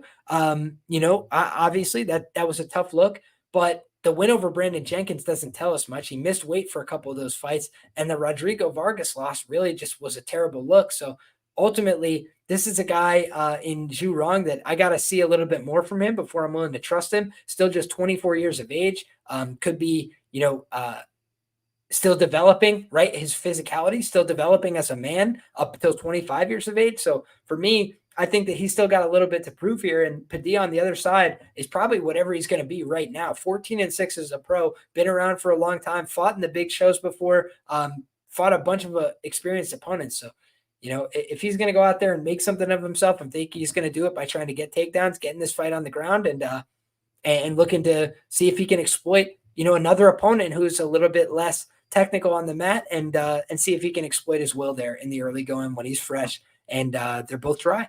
So let's see how that goes. Next up, guys, we've got a fight that's very interesting, right? Oh boy. This is a light heavyweight contest, and it's Ovince St. Preux taking on Ryan Superman Spann. I have not been a very bullish guy on Ryan Spann over the course of his UFC career. He's 7-5 in the promotion, but he's just had a lot of moments that make me think when the going gets tough, it's going to be a really dicey situation for him. Let's start with the first one. He got beat by Karl Roberson, guys, and it was via elbows to the side of the head on the Dana White's Tuesday Night Contender Series. And if you've watched a bunch of his fights, you'll recognize that he's been finished in that position a number of times. Some people call it a quit position. I won't go that far, but what I will say is a lot of losses are pathological, right? And like they follow the same kind of, patterns. And when you look at a guy like Ryan Spann, he's had several fights where, he starts to get hit and he starts to panic and make really bad decisions, shooting takedowns from too far away, sticking his head out there on the side, and just getting elbowed into oblivion, right? And for me, that's a tough look, because if it happens one time, you say to yourself, okay, let's make the adjustment. How do I not get caught here again? How do I not do this? But he's kind of thrown away winnable fights by doing that since then, right? So he lost to Karl Roberson. That was all the way back in 2017, guys. He then went on a nice sizable win streak, in the LFA, did a great job, got to Contender Series, beat Emiliano Sordi, nice win, beat Luis Henrique via decision, knocked out Nogueira with an uppercut. That was disgusting matchmaking. Guillotine choked Devin Clark. That's his best move in terms of grappling by far, the guillotine choke. So Ryan Spann went out there and got a nice win streak together, right? But where did I start to realize that he wasn't for real? It was that fight with Sam Alvey. If you guys go back and watch that fight, Sam Alvey went on a notorious losing streak in the UFC. Really tough performances, getting beat, not having the best looks. And he had a very competitive fight with Ryan Spann. Spann was gassing. Spann was getting beat up a little bit. He was getting hurt by Sam Alvey. And Smiling Sam is not big. He's a former 185-pounder. And you're looking at a guy in Ryan Spann who looks like he could fight, somewhat comfortably at heavyweight, right? He's actually missed weight at the light heavyweight division before. And this is a guy that ends up going out there and going life and death in some ways with Sam Alvey. And it's like, if you're going life and death with Smiling Sam, there's a lot of light heavyweights that can finish you, right? And that's exactly what we saw. Next fight against Johnny Walker. Guys, he had Johnny Walker on the edge twice of being knocked out. Johnny Walker doesn't have a great chin. Right? That's always been a setback for him, his durability. He's been knocked out 4 times before in one fight. This guy, Ryan Spann, has him hurt. And what does he do? He shoots a takedown right off the rip. He then shoots another takedown. He shoots a third takedown. And on the third one, Johnny Walker, while he's still, scrambling around in his brain, couple of downward elbows, same exact position as the Karl Roberson fight, ends the fight again. So it's just been a problem for Ryan Spann. Where he has these positions that are really bad for him. Then he goes out there, he beats Misha Serkinov. Hey, fair play to him. Misha Serkinov, he's not a very durable guy. He's had a tough time in recent years. Then you look at the fight against Anthony Smith. He got audited by Anthony Smith. That was a really bad look. Then they rematched. And I swear to you guys, the reason that the UFC made that rematch, 100%, is because they looked at the roster and they were like, who can Anthony Smith beat right now? Like, who can we get him in there with that he could actually win? And they looked and they're like, well, who's the last guy he beat? Ryan Spann. Let's get him in there again and see if he could do it again. And it was a close split decision. But once again, and Anthony Smith, that looked like a shell of himself, was able to get one over on Ryan Spann. That's a little concerning, man. Bogdan Guskov was plus 175 on the money line. Thank you. I was very happy about that price. I was very happy, with that opportunity, right? So if you go back, I'll pull up the Bet MMA tips and we'll see exactly what I have bet on in the past. But I believe I've gone 2 of 3 fading Ryan Spann. So let's pull this up. Always makes for an interesting conversation starter. So if you guys are looking ever for this information, if you track on betmma.tips, you can go to the fighter's profile, right? And I'll show this on screen. So if you guys could see this on screen, right? We'll go to VIP and you look at previous bets on this card's fighters, and then you could see. So I've done quite well on these fighters historically. If you look for UFC Vegas 97, I'm plus 14 units on money line bets for a 40% ROI overall. And you can go see the event by event results, right? But what we're talking about here is Ryan Spann specifically. So if we go look, I clicked the wrong guy, excuse me. Ryan Spann.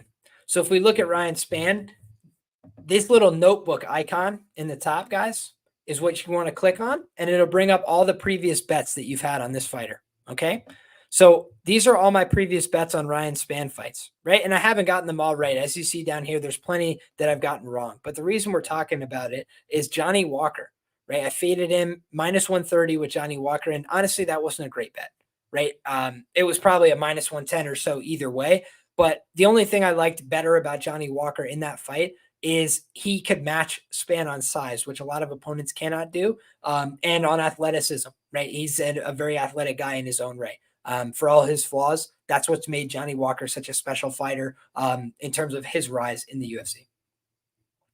When you look at the other guys I faded him with, Misha Serkinov, that was a huge mistake, right? Laying any kind of chalk on Misha Serkinov, that was just a bad bet. And that was in my learning process, right? Thank goodness there's no write-up for that bet, because it probably would have said something really stupid because I got that one dead wrong. But if you look at the write-up for the Walker fight, I said Ryan Spann is hittable and unreliable. I see him getting sparked by Walker early. Walker's wrestling and grappling leaves a lot to be desired, but I feel that Walker will be able to capitalize on small openings to find a finish. That's exactly what happened. I was proud of that. Then you look at the fact that Bogdan Guskov, I bet him 1.2 units at plus 175. And I had a very lengthy write-up for why I thought he was going to win. The main takeaways, guys, was that this guy, Ryan Spann, has been an underdog all the time recently in the UFC. And then all of a sudden he became a favorite, right? When he was a favorite of minus 4XX against Sam Alvey back in 2020, he really struggled immensely, right? So if you look, I'm going to make this bigger so you guys can see it more clearly. I hope everybody can see this, right? So if you look, guys, he won a split decision against Sam Alvey as a minus 4XX. Then he went on to lose a split decision against Smith as a minus 150 favorite. He was an underdog in all his other fights since 2020. What makes him a huge favorite nowadays? He's not reliable. He doesn't have a massive edge over anybody on the feet, right? Because he could always get cracked. That's the one thing that's like a huge concern. He's got decent skills offensively, but he could always get cracked on the counter. He could always get cracked on the comeback. That's a really scary proposition for this guy. So he's got the ability to win via guillotine chokes. He's got the ability to go out there and knock people out, but he's a mental head case. He makes a lot of decisions out there. And I think that ultimately, my guy Nate Brown hits the nail on the head. Spann beating Reyes is one of the most anomalous results I feel from his sample size. And also, you got to take into mind when things happen, because at the time, that was when Dominic Reyes was on hard times. You know, you look at Dominic Reyes. When he fought Ryan Spann, guys, he was on a 3-fight losing skid. He had been beaten by John Jones, knocked out by Jan Blachowicz, and knocked out by Yuri Prohaska in brutal fashion. So Ryan Spann caught him at the right time. If they reran that fight, in my humble opinion, despite getting absolutely splattered in one round, Dominic Reyes would be favored to win that fight again. He was favored substantially the first time. I think he would be favored to win the fight again in a rematch. Nate Brown says he's definitely the worst guy Reyes ever lost to. No doubt about that, my brother. No doubt about that. Span won't grapple OSP, says my guy Nate Brown. And shout out to Nate Brown, by the way, guys. A patron, a sharp guy, one of the smartest in the game. Been commenting great things under these videos for God knows how long, right? He talked about why Max Holloway was going to win, why he was going to win inside the distance, all that in the YouTube comment section. So shout out to a longtime supporter and a very sharp guy in Nate Brown, who's constantly in the comments. We really appreciate him. And he says, I told everybody, don't bet Kennedy against OSP. And you were dead right, my man. You can't bet these dumb light heavyweights. The recourse can be massive and huge mistakes made. Absolutely. Got to respect the late night MMA with Liam. He's been doing this since Martha Stewart. You know that, brother. I appreciate you. I always like rocking it, at any hour of the day or night. If there's fights going on, I'm here to discuss them. I'm happy to do so. We're rocking with the coffee. And we're also just talking through, these specific bets. We're talking through all these different angles. We're trying to give everybody a balanced perspective. And if you don't have time for the whole show, I want to say thanks for being here. Thanks for making time. And there will be timestamps. There will be, clips cut up so that way you guys can get a full, viewing experience at your leisure, however you want to take in the information. And if you think, your information sucks, I'm here to fade you. God bless you. I appreciate the support. I appreciate the eyeballs anyway. If you're here to say, hey, you know what? I want to learn something. I think you got something of value here. Then thank you so much. I appreciate you being here. I always say I learn a lot from my chat. I learn a lot from the sharpest chat in the game. That's why I appreciate you guys being here. It's not just a diatribe or a monologue. It's a conversation. And thank you guys for your contributions, everything that you guys have to offer. Now, with that being said, I'm saying to myself, okay, Ryan Span's not a trustworthy guy. He's the guy that I've shown you on screen that I've looked to fade, historically, and I've been profitable fading him to the tune of about 3 units in terms of props, as well as, money line shots. I had Anthony Smith inside the distance when he submitted him in the first round at plus 140. I had the Span and Smith fight not to go the distance, minus 260 the first time they fought. And then I told people, I was like, guys, something just doesn't feel right. Last time I was sure that the fight was going to end inside the distance. I was like, this time it just feels like it might go the distance. And it did go the distance. So it's a crazy, time when you see Span fights go the distance. He gasses out. He's a front-loaded fighter, but he's the kind of guy that can just go out there and have like a very close fight with a lot of different people at times, right? That's just been the story of his career. And he's opportunistic with the guillotine. Those are the plus signs for him. The plus sign for Ovince St. Preux is this guy came out like he was 10 years younger in his last fight, right? All of a sudden, OSP, who looked tired, disinterested, and knocked out in the first round against Felipe Lins, right? Kind of an early stoppage, but nonetheless, a man who was stopped by strikes against Tanner Boser, right? He was basically able to go out there and throw an insane amount of volume against Kennedy Nzechukwu, a guy who's typically known for pace and cardio and volume himself. Now, shout out to Moy, says Kennedy broke and fractured his hand versus OSP. He didn't at least quit. Yeah. Hey, shout out to him, right? He showed some toughness, some heart, some willingness to stay in there. But frankly, man, he didn't show much on offense, and he was a punching bag for OSP for a lot of that fight, right? We saw OSP getting off with his offense. We saw OSP as much volume as I can remember from the guy ever in the UFC. Let me pull up UFC stats and see if that was the most volume ever landed by Ovince St. Preux in a UFC fight. I would be stunned if he's ever put up more than that. 143 significant strikes against Kennedy Nzechukwu at 40 years of age. Just remarkable. Also recorded a knockdown in that fight. Shout out to OSP doing the damn thing with that left hand, with that hook, with his creative shots, with the kicks upstairs. I'm looking back, guys. I have never seen him eclipse 100 significant strikes in the UFC. Then he goes out there and at 40 years of age lands 143 significant strikes. I'm sure that my man just got to bed early, right? I'm sure he just had some asparagus. He said his prayers, everything like that. That's what made him double his significant strike count over his previous best. I'm kidding, of course. But you look at a guy like OSP, however he wants to do it, however he's getting back to the cage, the guy found the fountain of youth, right? He found a way to keep getting out there. rolling up these checks. You guys know how much OSP probably gets paid for his Lifetime Achievement Award in the UFC. He's been around for so long, right? 15-12 in the promotion. Are you kidding me? That's a million fights. The guy's been around for so long. And I think that he's going out there and he's got another chance to win. Why? The guy has pretty good, striking, right? When you look at OSP, yes, the Felipe Lins fight is a horrible look, right? So he could definitely get clipped on the chin. He definitely has looked washy and old in the Mauricio Shogun Hua fight as well. But that last fight, he threw a ton of volume. He landed a big shot, like I mentioned, got the knockdown, and he's shown an ability to knock out opponents before, right?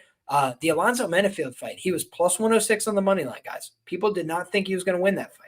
And he went out there and absolutely starched Alonzo with a left hand, sent him to hell, right? Just a brutal left hook. And I think that OSP, he's kind of got tricky timing when he's retreating to strike. So when guys kind of pressure him, we saw against Shogun the first time, that's where the skateboard memes come from, guys. If you don't know the skateboard memes, go back and look. But Shogun got put on the skateboard by OSP while he was retreating. And the guy just has a weird ability to land with impact. So for me, guys who are 41 years of age, not super plus EV, but fading Ryan Spann has been a productive system for me over the years. And that means it's probably another dog or pass type situation for me. I could see this fight ending violently. I could see this fight being a stinker decision. So no strong thoughts on the total off rip, but for me, OSP just put on one of his career, better performances in a long time against Nzechukwu, showing he could go out there and put up some volume. And if that's the case, then Ryan Spann is a guy you could beat because he's going to split decisions with Sam Alvey. So that's the way I feel about it. Next up, we got Isaac Dulgarian taking on Brendon Marotte. And Isaac Dulgarian is trending towards one of the biggest favorites in UFC history for this fight, guys. He's like a minus 3,000 right now on the money line. And for me, that's, a pretty steep price. I do really respect his game, but what is the one thing I stress on this show a lot? ABCs say always bet on cardio. And I think Isaac Dulgarian has solid cardio, but he was death gassed in his last fight. No doubt about it, guys. He was running on fumes. He was completely exhausted. And I say this as a huge fan and as a guy who really respects his game. I said that I thought he was going to win that fight via TKO 1 or unanimous decision. Instead, he lost a split decision against Christian Rodriguez.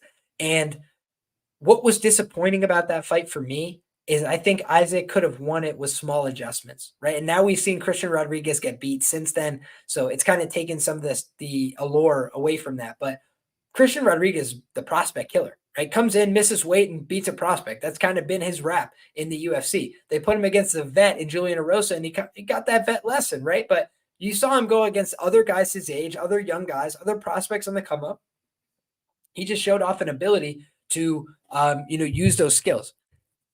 Man, I'm saying to myself, though, if we just had gotten Isaac Dulgarian, instead of going for submissions, instead of looking for chokes, from the top position against a guy who's pretty slippery and a guy who's pretty hard to get a hold of, if he had just gotten the ground and pound going, I feel like he absolutely could have obliterated him in the first round. He's very heavy with his pressure. He's very dominant with his first rounds. I think he's probably the scariest guy to fight, for 2.5 minutes to 5 minutes in this featherweight division, because if he gets on top of you, he's stomping a mud hole through people. I mean, the Francis Marshall fight was an absolute assault, right? And we just saw Francis Marshall put on a hell of a solid bounce back performance against Dennis Bazooka after 2 losses in the UFC.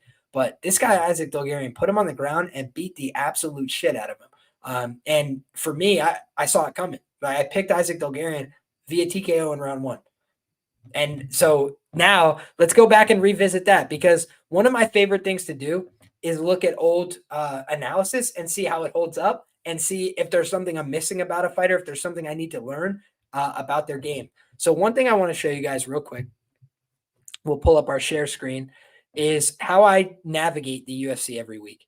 So I put together, a navigation document. And one of the things I've been experimenting with is, instead of just putting the fight tape that I have on the fighters, which I do, is I try and put my previous write-ups on the fighters. That's something I'm working on being more consistent with, right? And so if you look, I've done all these different write-ups on Jessica Andrade, for example.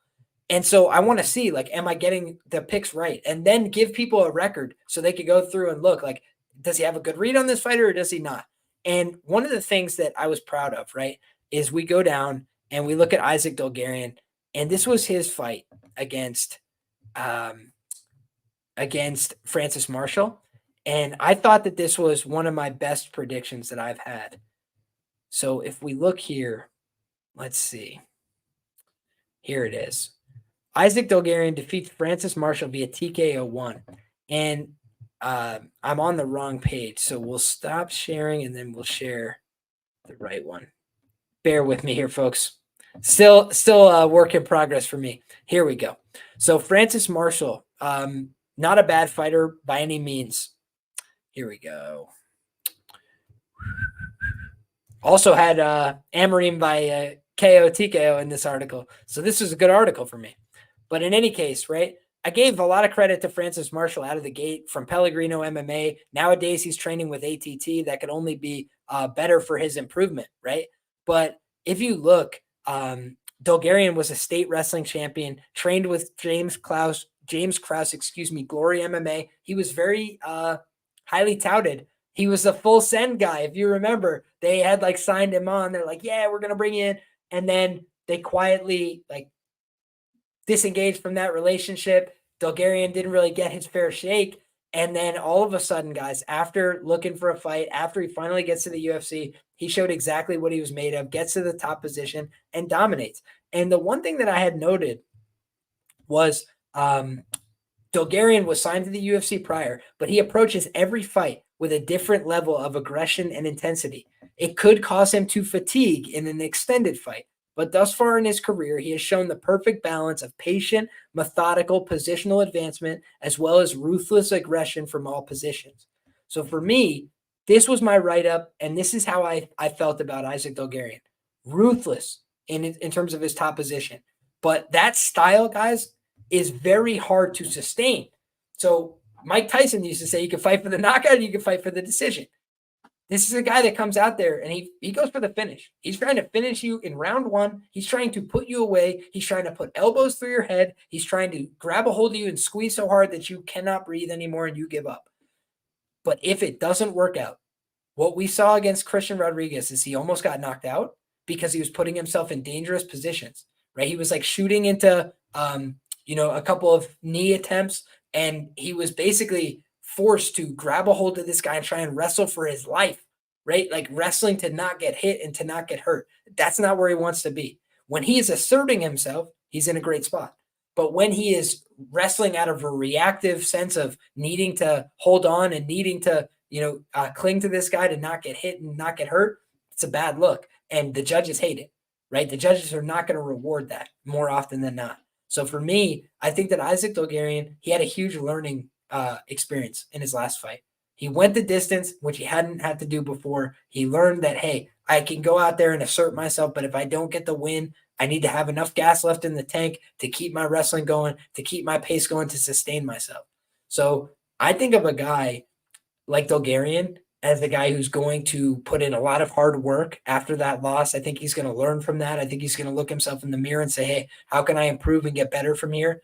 And I think that when you look at his work ethic, that's never been the problem. The guy runs like a savage. The guy is constantly in the training room. He like lives in a freaking, barge outside the gym for however long. The guy is all about the work. But when you have all this success, when you're dominating everybody in round one, it can be very hard to know how it's going to be to sustain yourself over 15 minutes. It's one thing to do it in practice. It's a way different thing to do it live in competition in front of other people. And it's not like C-Rod is easy pickings. It's not like he's been an easy out for other guys in the UFC. He's been a tough out. Raul Rosas Jr. thought he had it all figured out in round one. Round two and round three, he had a very tough go at it as well. And it's because he spent a ton of energy trying to submit this guy early, and he couldn't. So when he didn't get the submission, when you go for constant squeezes, he's going for deep grips on the rear naked choke. He's going for S grips. He's going for gable grips. He's going for all these different things, trying to hold on. That is taxing to your energy systems. That's going to tire you out. It's also going to burn your arms. It's going to start to fill you with lactic acid, and you're going to have a difficulty trying to sustain those grips deeper in fights. And so that is what ultimately cost him. And I value Isaac so much as a prospect in terms of his game and his talent.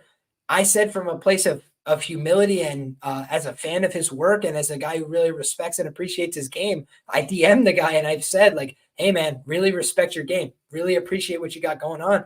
I think your game would benefit from less submission attempts, more damaging elbows to the face. And why do I say that?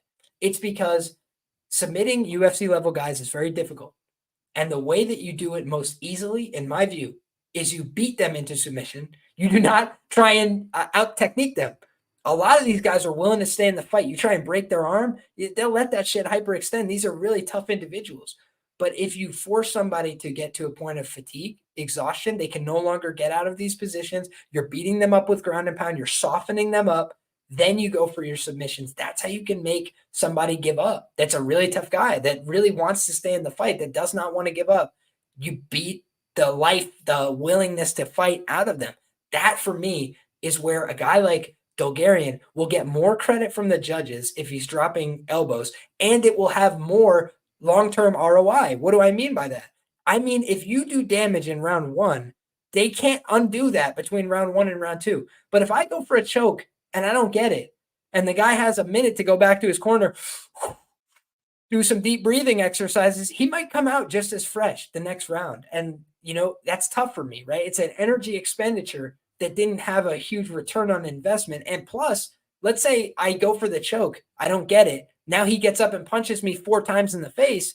They might give the round to the other guy, even if I had a lot of grappling success. That's the reality of mixed martial arts. So I think people need to realize, hey, this is how they're going to judge these contests. So when I get to the top position, not only am I going to prioritize holding the top position, I'm going to do damage from here. I'm going to make sure I make this position count. So that way, every position subsequent to this, he is damaged going into it. He is hurt. He's beat up. And that would have made a huge difference, in my opinion, against a guy like C-Rod. He's very tough. He's very willing to stay in the fight. You got to beat the willingness out of him, right? You got to go out there and really hurt that guy. And I think he had an opportunity to, and I think he fumbled that. So I think Dulgarian has a huge bounce back opportunity and spot here, and I think he's probably going to maximize that. But let's talk about his opponent. Let's try and give some fair credence to his opponent and respect for what he has going on. He lost to Terrence McKinney. I believe he was a short notice fill-in in that fight. And, McKinney put him out very quickly, right? A quick knee. And, I think there's some guys that maybe wouldn't have got the call back, right? Maybe wouldn't have got that second chance, that second opportunity. But ultimately, he did them a favor. And so they booked him against Muhammad Yahya, which also kind of tells you where they were at with the matchmaking, right? Putting him against the lower echelons in the division, guys that are very unproven at this level. And he was forced to withdraw from that fight, right? And that was a fight that was scheduled at 155 pounds. The Terrence McKinney fight, also scheduled at 155 pounds. He's coming down to 145 pounds in this fight. And if you had looked prior to coming to the UFC, he had fought at 155 pounds. So what does a 145-pound, a featherweight version of Brendon Marotte look like? We're going to find out on Saturday night. We do not have our answer just yet. When we look at the fact that he's lost, some regional level fights, some fights against opponents that maybe are not of the skill level, of the talent level, of the physicality of a guy like Dulgarian, that's highly concerning. He's also been submitted before on the amateur circuit. That was back in 2016, lost a first round rear naked choke. It doesn't speak very bullish of where he's going to be at in terms of the wrestling and the grappling against a guy who's so strong, so physical, and disproven on the mat. It's not easy to win state titles in high school wrestling. I've met a lot of guys that were very good wrestlers that didn't come close, right? That didn't place in the state tournament, much less win the damn thing, right? So Isaac Dulgarian, very high level. He wrestled at a high level in college as well. The guy is very, very talented, on the right track. And for his opponent here, he's put in a lot of work, right? He's a tough guy. He seems like a guy who's got a big heart and a big spirit. I think he was formerly of the New England Cartel. He may still be there, but I believe he's also been putting in some work, with Cody Steele, Syndicate MMA, trying to, get his improvements up. But ultimately, I think the physicality, the body composition is vastly different between these two men.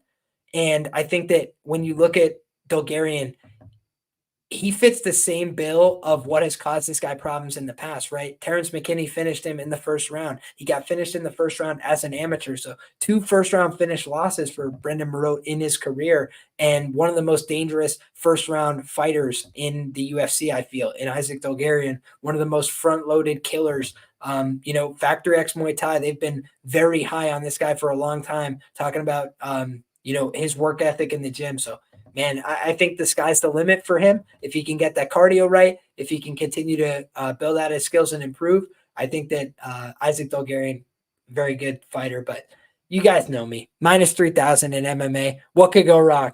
Anything, right? He rolls his ankle on the way in the cage and shit goes sideways. It's just the kind of thing where you don't want to get caught speeding in this game. It's a huge ask to cover a minus 3,000 line and get value, right? Shout out to Ulysses, says, great article. Thank you so much. I appreciate the kind words. Shout out to Nate Brown, says they're giving Marotte the Gamori treatment. Yeah, we saw how that worked for Peyton Talbot. He absolutely sent him to the land of wind and ghosts. Shout out to Spafferon, says Isaac Dulgarian, son of the mother of dragons. Some Game of Thrones references there. I would have at least liked Marotte versus Yaya. I think I would have had to agree with you there. At least give him a chance. Shout out to Liam Bassaris, says Liam equals the classiest dude in the game. I really appreciate you for that. Thank you for the kind words, my man. Just doing my level best. Mark Schillingberg says OSP is on all the juice. You said it, not me, brother. I'm just playing. Codliv says OSP clearly juicing. So some consensus in the panel here.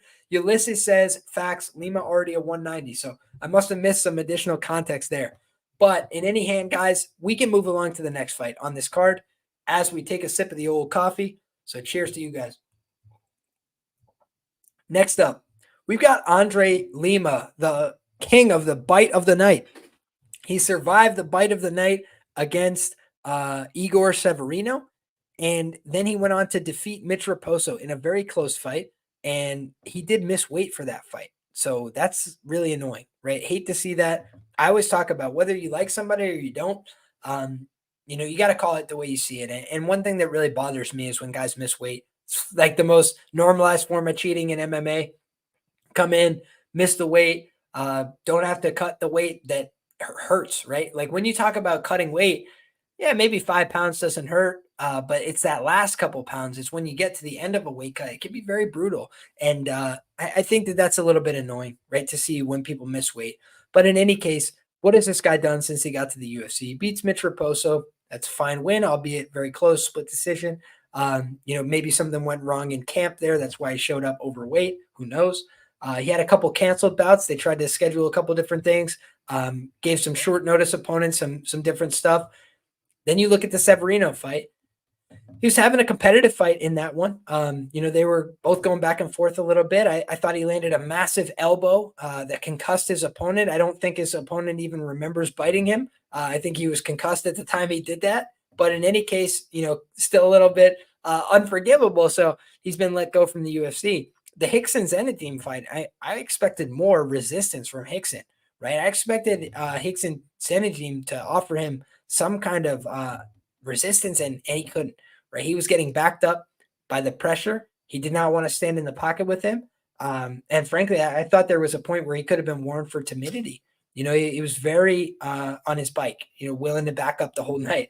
And so Dana said, it takes 2 to fight. And he gave him the contract, even though it was a pretty lackluster performance. On the other side here, you've got a Felipe Dos Santos, who's a big guy for the division.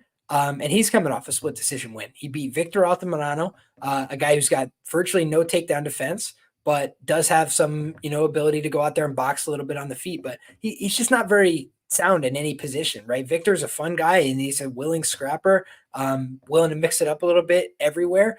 But he's not very technical, and he makes a ton of mistakes in most phases of fighting. So, he just offers a lot of opportunities to his opponents. The Manel Cap loss was fine on short notice, right? He comes in. That's a great way to get into the UFC, right? Take a tough fight, do it on short notice, and hats off to him.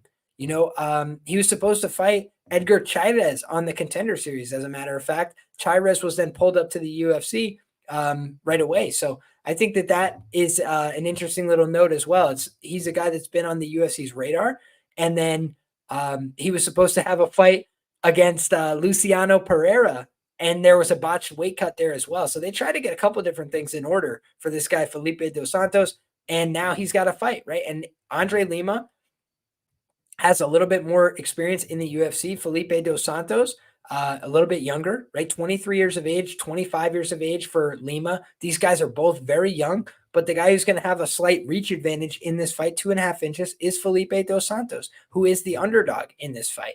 So honestly, guys, I just got to say, I don't remember the Cap fight well enough to give like a grade on Felipe Dos Santos or feel really good about my analysis here.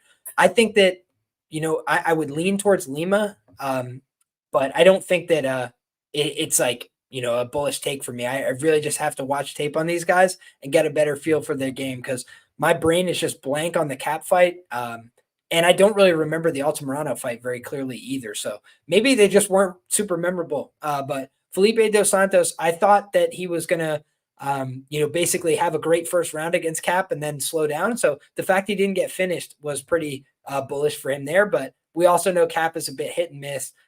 So I'll rewatch the fights and get a better feel for it. But shout out to the chat because you guys have some thoughts here. Pretty confident Dos Santos can win a majority of the exchanges with aggression and volume, but I see Lima having some big moments. Hey, fair play. I think that's an interesting note.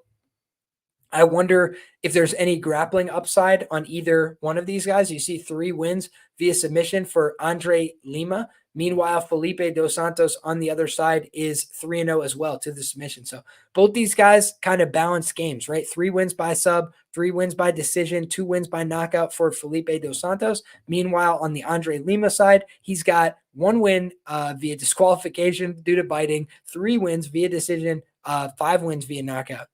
Oh, what was I misreading something? I must have read Felipe Dos Santos twice. Apologies. So wow, that is interesting, right? Lima, if he doesn't have grappling upside, that could be interesting. Now I'm checking Instagram in real time to see what their belt level is in jiu-jitsu because most of these Brazilian guys post up pictures in the gi. It looks like Andre Lima's a black belt.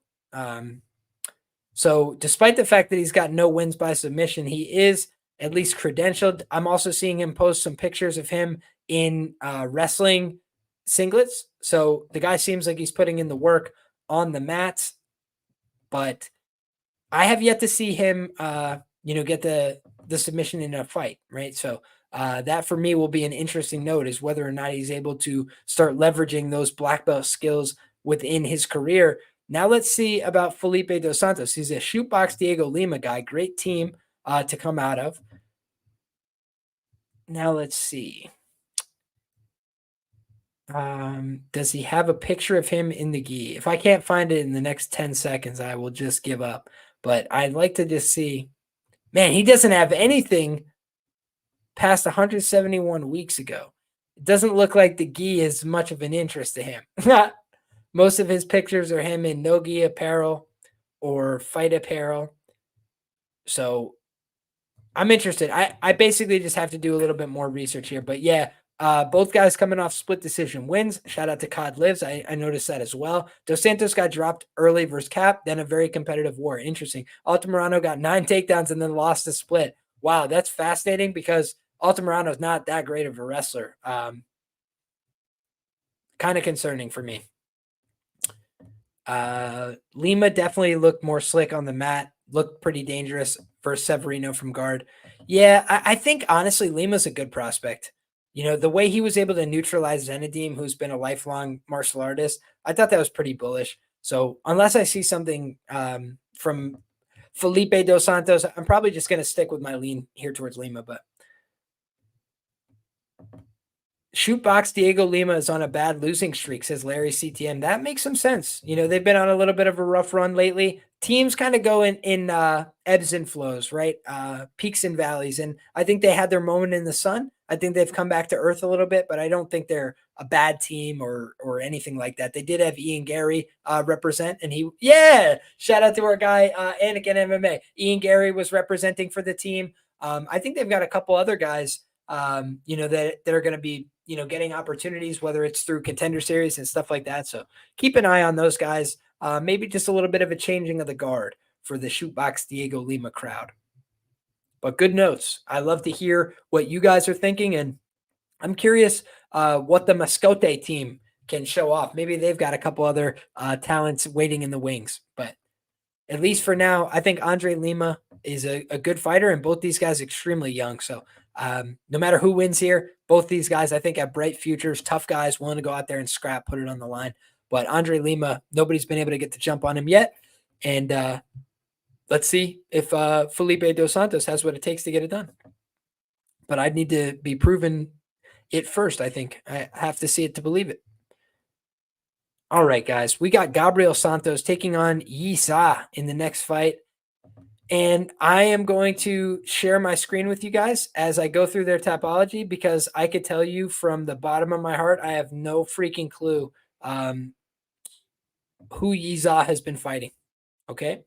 So Yisa is 0-1 in the UFC.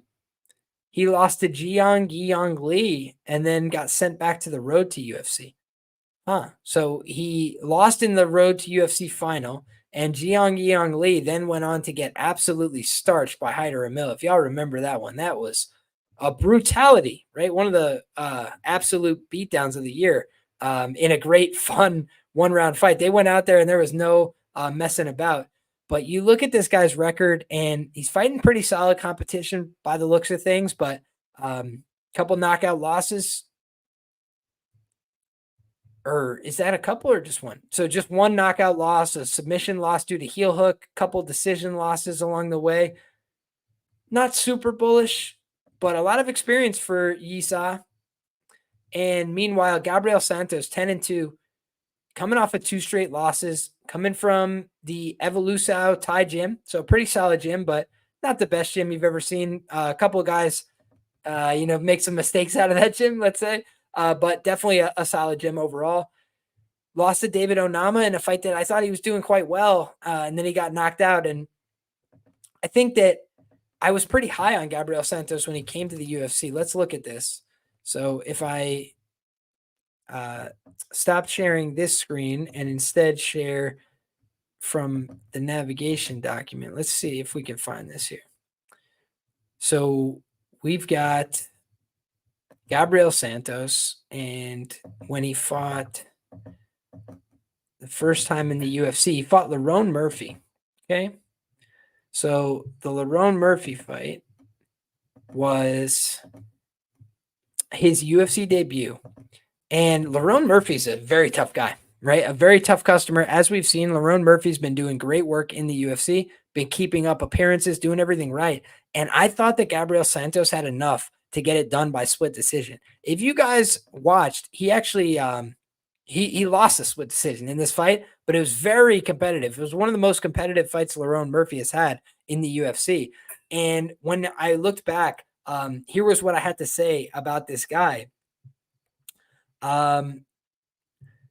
Murphy's willingness to start slow and build his way into a fight already cost him a draw with Sabira Tuhugov in his UFC debut. And I think Santos will have enough pace, poise, and tenacity to spring the narrow upset in his UFC debut. The only thing I don't like about Santos is at times he's too content to work off his back for subs. So he will need to be intentional about keeping the fight upright or staying on top if he wants to win. And I think that we've seen, he's a pretty talented guy. I'm going to refer to the UFC stats page for a second, and we'll see what the stats have to tell us about this matchup. But Gabriel Santos has a negative striking differential if you look at his fights, but he fought David Onama and Lerone Murphy, who are 2 really tough guys, right? He didn't quite keep up on volume with David Onama. He got knocked out in the second round, but he landed 40 significant strikes, 2 takedowns, and had 2 submission attempts against Onama in the amount of time that elapsed. Then you look at the fight with Lerone Murphy, and it was 5 takedowns for Santos to 1 for Lerone Murphy. He was able to get to some wrestling and some grappling, but he was just unable, to outland him on shots. So he got, basically 30 more shots landed for Lerone Murphy, 93 to 69, and the control time was not substantial enough. He just had 4 minutes based on those 5 takedowns. So he struggled to control a very tough and dynamic Lerone Murphy on the mat. What's fascinating, though, is both those guys, David Onama and Lerone Murphy, are physical freaks. They're extremely difficult guys to get a hold of physically. And for Yisa, that's the question for me on tape is, can this guy keep this, Gabriel Santos off of him? Because Gabriel Santos seems to have good takedowns. He seems to be physically quite strong, and he seems to have an ability to compete on the feet, but he's not as experienced, and he can be knocked out. You have to wonder where his confidence is at coming off of 2 straight losses. But I think that he's a good fighter, and I think he's just been on tough times. And honestly, we've just seen a lot of these fighters from Road to UFC struggle against non-Road to UFC competition. So until they start to distinguish themselves in some of these matchups, I just worry that maybe they're not quite ready for this level of competition. So I think that Gabriel Santos, he's got a win over Ellis Brenner. That's a fantastic win to have pre-UFC, and he's got some other solid wins in the LFA scene as well. So I just think that this is a guy in Gabriel Santos who projects a little bit higher for me, but I'm willing to see both of these guys have a chance, at proving themselves in the UFC. So I got to do more tape on the Isa side for sure and watch a lot of these Road to UFC fights to see where his development is at. Next up, folks, let's see what's next on the bill. We've got Jacqueline Amorim taking on Vanessa Demopoulos, and this is a fight I am excited about, guys. You know why I'm excited? Because these two ladies have been making me coins, right? And I love when there's a woman that respects coin. These are two women that absolutely 100% respect coin, at least in my instances. When I have bet on these women, they have treated me oh so well. So if you look at the Vanessa Demopoulos side, we'll start there. She's the underdog, guys. And I have an expression that I use on this show. Never fade a stripper in Las Vegas. The proof is in the pudding, guys. When you look at these results, okay? Jin Frey, plus 225. Cash it. Kanako Murata, plus 270, plus 300. Cash it. Emily Ducote, plus 320. Split decision. Cash it. You can't fade these strippers in Las Vegas, my man, because if it goes to the scorecards, the judges will make you cry, right? You look at how these fights play out, and I don't think that this is a kind of spot where, I won't say it's incompetence. I won't say it's corruption. I won't say it's malfeasance. You can all judge for yourself why it happens, but this girl is one of the most productive underdogs in Las Vegas, right? And I think part of the reason why is she's aggressive, she's tenacious, she throws a lot of strikes, and she's willing to go out there and get hit and keep moving forward. She's a tough girl. Vanessa Demopoulos, Cleveland tough. She goes out there, she's got the shamelessness of a stripper. If she thinks she got the win in the round, she'll put her hands up. She'll go out there and celebrate. If it's a close split decision, she's still jumping in Joe Rogan's arms or John Anik's arms or whoever's arms she can get a hold of. Like, she's doing her thing. She's out there, with a lot to prove every time out, and she goes out there and scraps, right? Is she the cleanest fighter you've ever seen? No. Is she the best jiu-jitsu player? Nope. Is she the best striker? Far from it. But she finds a way to go out there and just keep fights close and competitive and eke out these close wins. And frankly, when it's to the tune of 12 units profit at a 228% ROI, I'm cool with it, right? I'm cool with the robbery decisions. I'm cool with it being close. Here's been my leak on the Vanessa Demopoulos side. I lost about 2 of my 12 units of profit, a little less than that, but I'm exaggerating for simplicity. Still about 10 units profit no matter what. But we're looking at a leak on these props, right? When I tried to get cute and think she was going to finish these fights, I was wrong. The Karolina Kowalkiewicz fight, she was a short underdog there, plus 115, plus 120, something like that. So I tried to get cute, and I played a little bit on the KO prop for Demopoulos and the under 2.5 rounds there. And unfortunately, none of that came through, right? She wasn't able to finish. She lost that fight, and I think it was in Las Vegas. So that was the one time you could fade a stripper in Las Vegas and get away with it. Then you look at the fight against Kanako Murata, and I just bet a little bit on the submission prop at plus 750. Instead, she was able to go out there and earn the decision. I think this is the kind of fight where I'm like, man, you know what? Don't go cute with the props if you're on the Vanessa side. If you're on the Vanessa side, you take the money line and you hope that she wins by hook or by crook. That's simple, right? Here's the other thing, though. She's taking on Jacqueline Amorim, and this girl has respected coin as well. Let's talk about Jacqueline Amorim. The jiu-jitsu is very quality. her ability to go out there and win these fights on the ground, she deserves a lot of credit for that. But the thing that I did is I avoided the landmine, guys. Sam Hughes, minus 278.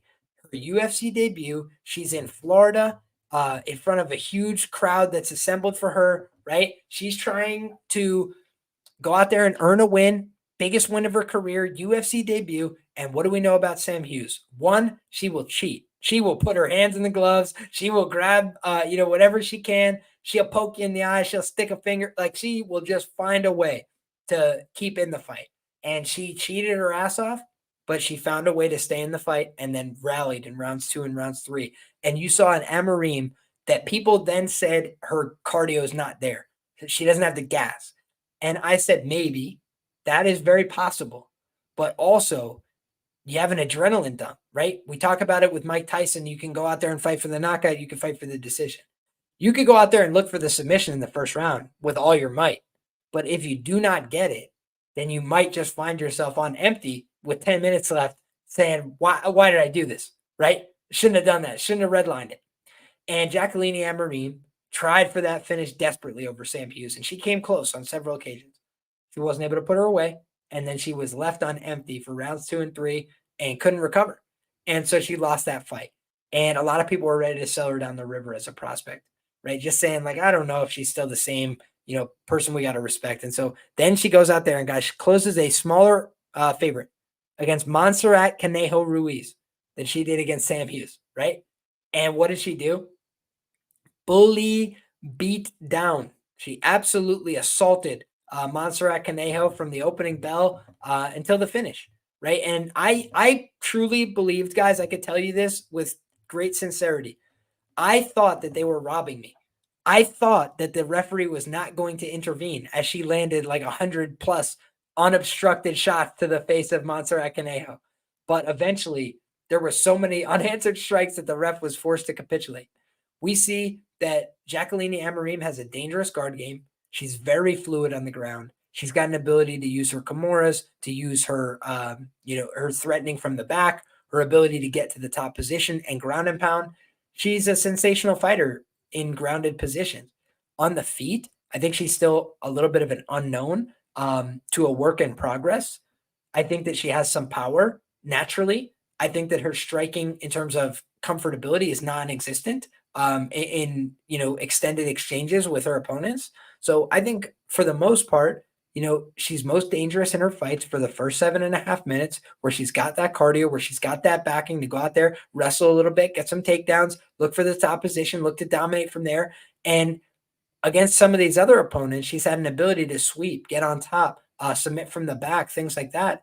And I think that will be a lot more difficult against Vanessa Demopoulos, right? Vanessa is a woman that hasn't been submitted, right? Hasn't been knocked out. She's very tough historically. She's got 5 losses. They're all via decision.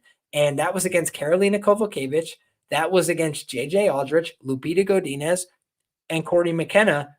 Otherwise, she lost a fight back in 2018 to Itzel Escavila in the LFA. But this girl has basically been on a pretty sizable streak, of fighting tough opposition and, losing close decisions or winning, So I think that we've seen Vanessa Demopoulos go out there and definitely outperform what people expected from her in her career already. And for Amorim, the market just can't get this girl right. They have her minus 275 against Hughes. She loses. They then make her a smaller favorite against Conejo, and she audits her in every position for the whole fight. And then they made her an underdog, right? Last time out. And that was when I had to spring into this money line bet, plus 150 against Cory McKenna. And she submitted Cory McKenna twice in the first round. So I thought that was a clear levels gap. I thought that was a clear, example of a girl in Cory McKenna who didn't have one clear advantage to push, except for she was a better fighter on the feet, but that's not where she likes to fight. She likes to take people down. She likes to grapple a little bit. And I thought ultimately that was what cost her a little bit of overconfidence.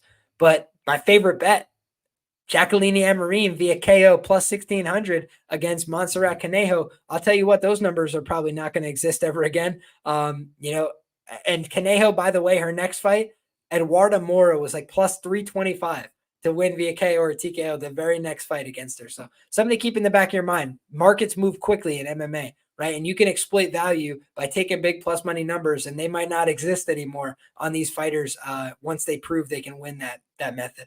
So I think that's something to keep in the back of our mind. But for me, I don't want to fade either of these women, right? They've made me so much money. They've done their job every time I've asked them to. I might have to keep my hands clean of this just for the sake of rooting on both my girls to go have a great, fun scrap here. But ultimately, I think dogger pass situation on the money line, the way I've made most of my money on Amorim was betting the props anyway. The inside the distance, the KO prop.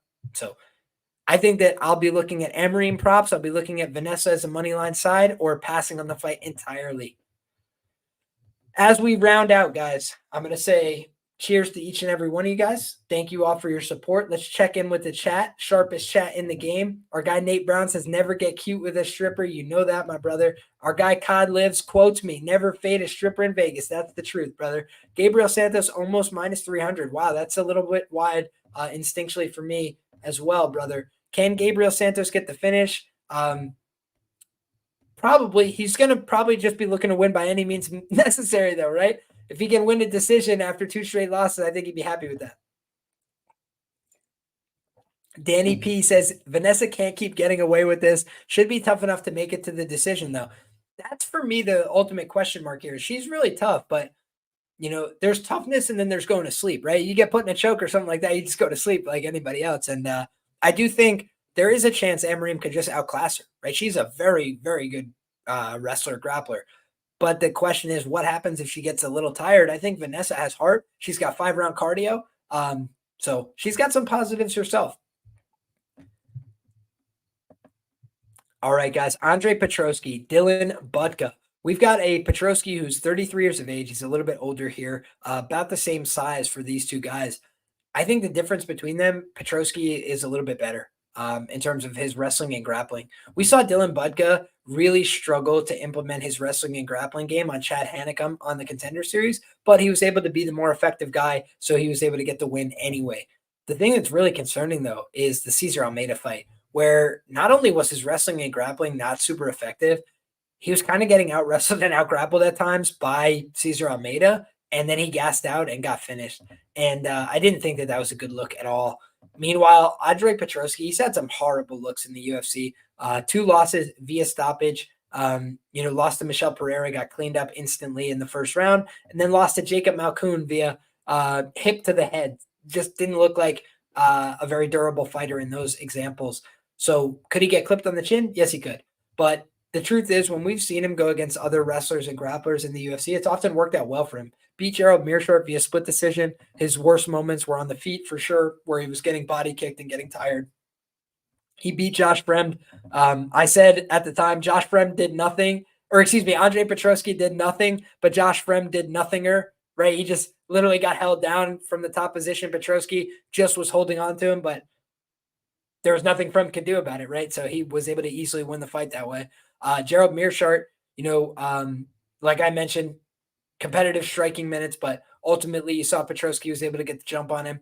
And then you saw that he was able to go out there and beat Wellington Turman, a guy who's a grappler by trade. Nick Maximoff submitted him instantly. I bet him at plus 325. One of the fastest ones he'll ever catch, right? Shoots the takedown, front headlock. Thanks for playing. And that was the end. He was asleep instantly. But you just see that when the going gets tough, this guy Petroski can get going sometimes, right? Brian Battle was able to finish him with a ninja choke. Who was the better wrestler and grappler there? It was probably not Brian Battle, especially not at the time. But Brian had more heart, he had more toughness, he had more willingness to push through adversity. And so he dealt with some early pressure and made the guy tired, made him break, and made him quit. And Aaron Jeffrey did the same thing in round 2. Jacob Malkoun finished him in the second round. Michelle Pereira finished him instantly, just didn't look like he wanted to be in there for a fight. So I think that if Budka is able to go out there and hit him on the head, that's about the only way he's going to win this one. I think in the wrestling and the grappling, I expect Petroski probably going to own him. He's just a little bit better in those spots. I think Budka could maybe have a rally late, because Petroski's a known gasser. But even still, Petroski's found a way to finish people late. He does have good chokes. He does have some decent amount of, natural athleticism. But ultimately, Petroski is just a very stiff striker, and so that always leaves me feeling a little bit uncomfortable with him in his fights. Yeah, that's the way I see this, though. I just didn't really like what I saw from Dylan Budka when he came to the UFC, and unless that was an aberration for what we're going to see from him moving forward, but don't love it. Petroski, the first fighter to knock himself out, then be a minus 350 favorite. Yeah, very possible. Budka losing to Almeida the way he did was bad. I agree. And Larry says Budka sucks. I won't go that far, but I certainly think he's got a lot to work on, right? I think that's fair to say.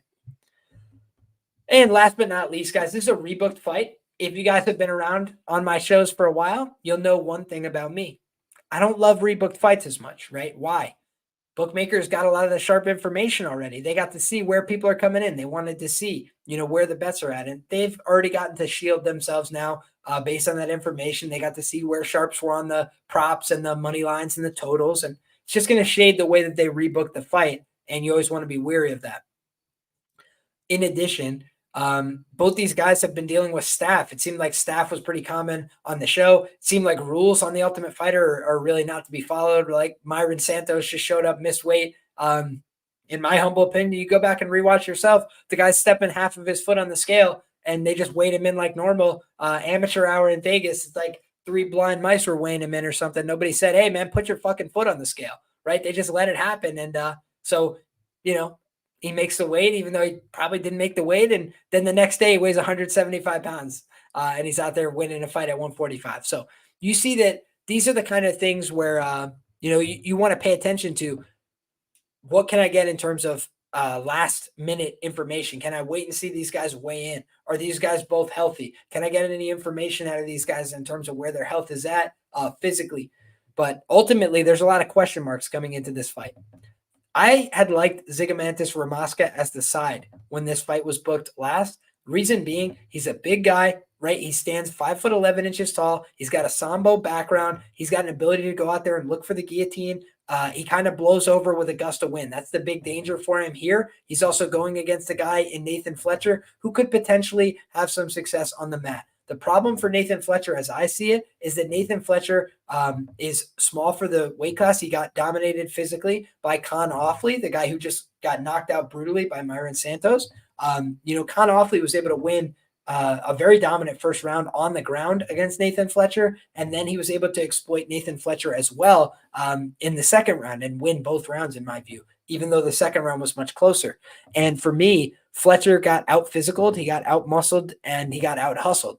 And I think that Ramaska maybe has some of the same elements there. He's not like a stocky ground player like Can Offley is, but I do think Ramaska is a big guy that's got some power in his hands, got an ability to knock people out. He's got a half decent submission game. So I just think of Zygimantas as a guy who is an interesting prospect. On the other side, though, Fletcher, gets a lot of credit and respect. Cage Warriors guy. I think that gives him, a big public following, let's say. But for me, he just seems very undersized at 145, and I don't think he will be long-term for this weight class personally. So ultimately, don't feel bullish about the fight because it's rebooked, because it's got staff, because it's got all these different intangibles that make it hard to know where the edge is and whether or not, you're betting into a potential 0%er here. But for me, Ramaska, big guy, has diverse set of skills, and I think that could make him a live underdog here. I think he's a more naturally suited 145-pound fighter. But there you have it, guys. We talked a little bit about futures. We talked a little bit about UFC Vegas 97, touched on every fight on the card. If you guys have questions, comments, thoughts, concerns, fire them off in the comment section down below. I'm happy to address as many of them as possible. Tomorrow, what to expect from the channel. I will have some Contender Series content myself on this channel, but it's important that you guys go check out Plays and Fades YouTube channel. My guy Gordo, I've been doing the show with him for a long time. He's a very sharp guy. He has great DFS content as well on the Plays and Fades YouTube channel. I highly encourage you.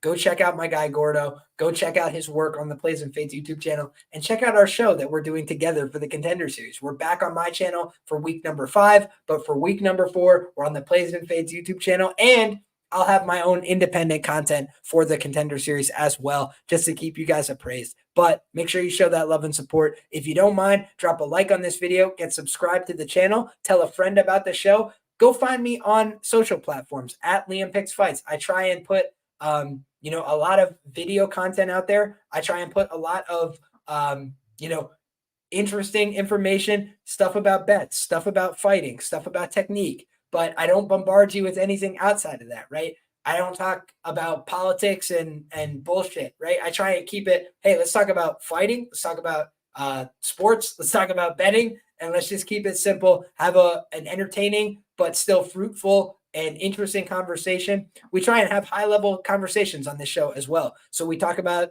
details, we talk about betting lines, we talk about how things have worked out for us in the past. We try and learn from our mistakes. So things I will not pretend to be ever. Perfect, fucking right every time. I got it all figured out. Never going to be me. What I'm going to try and do is be myself, stick to my guns, right? What I believe in, the things that have helped me, talk about my process, talk about my failures, talk about my successes, talk about the things where, hey, this is where I'm learning.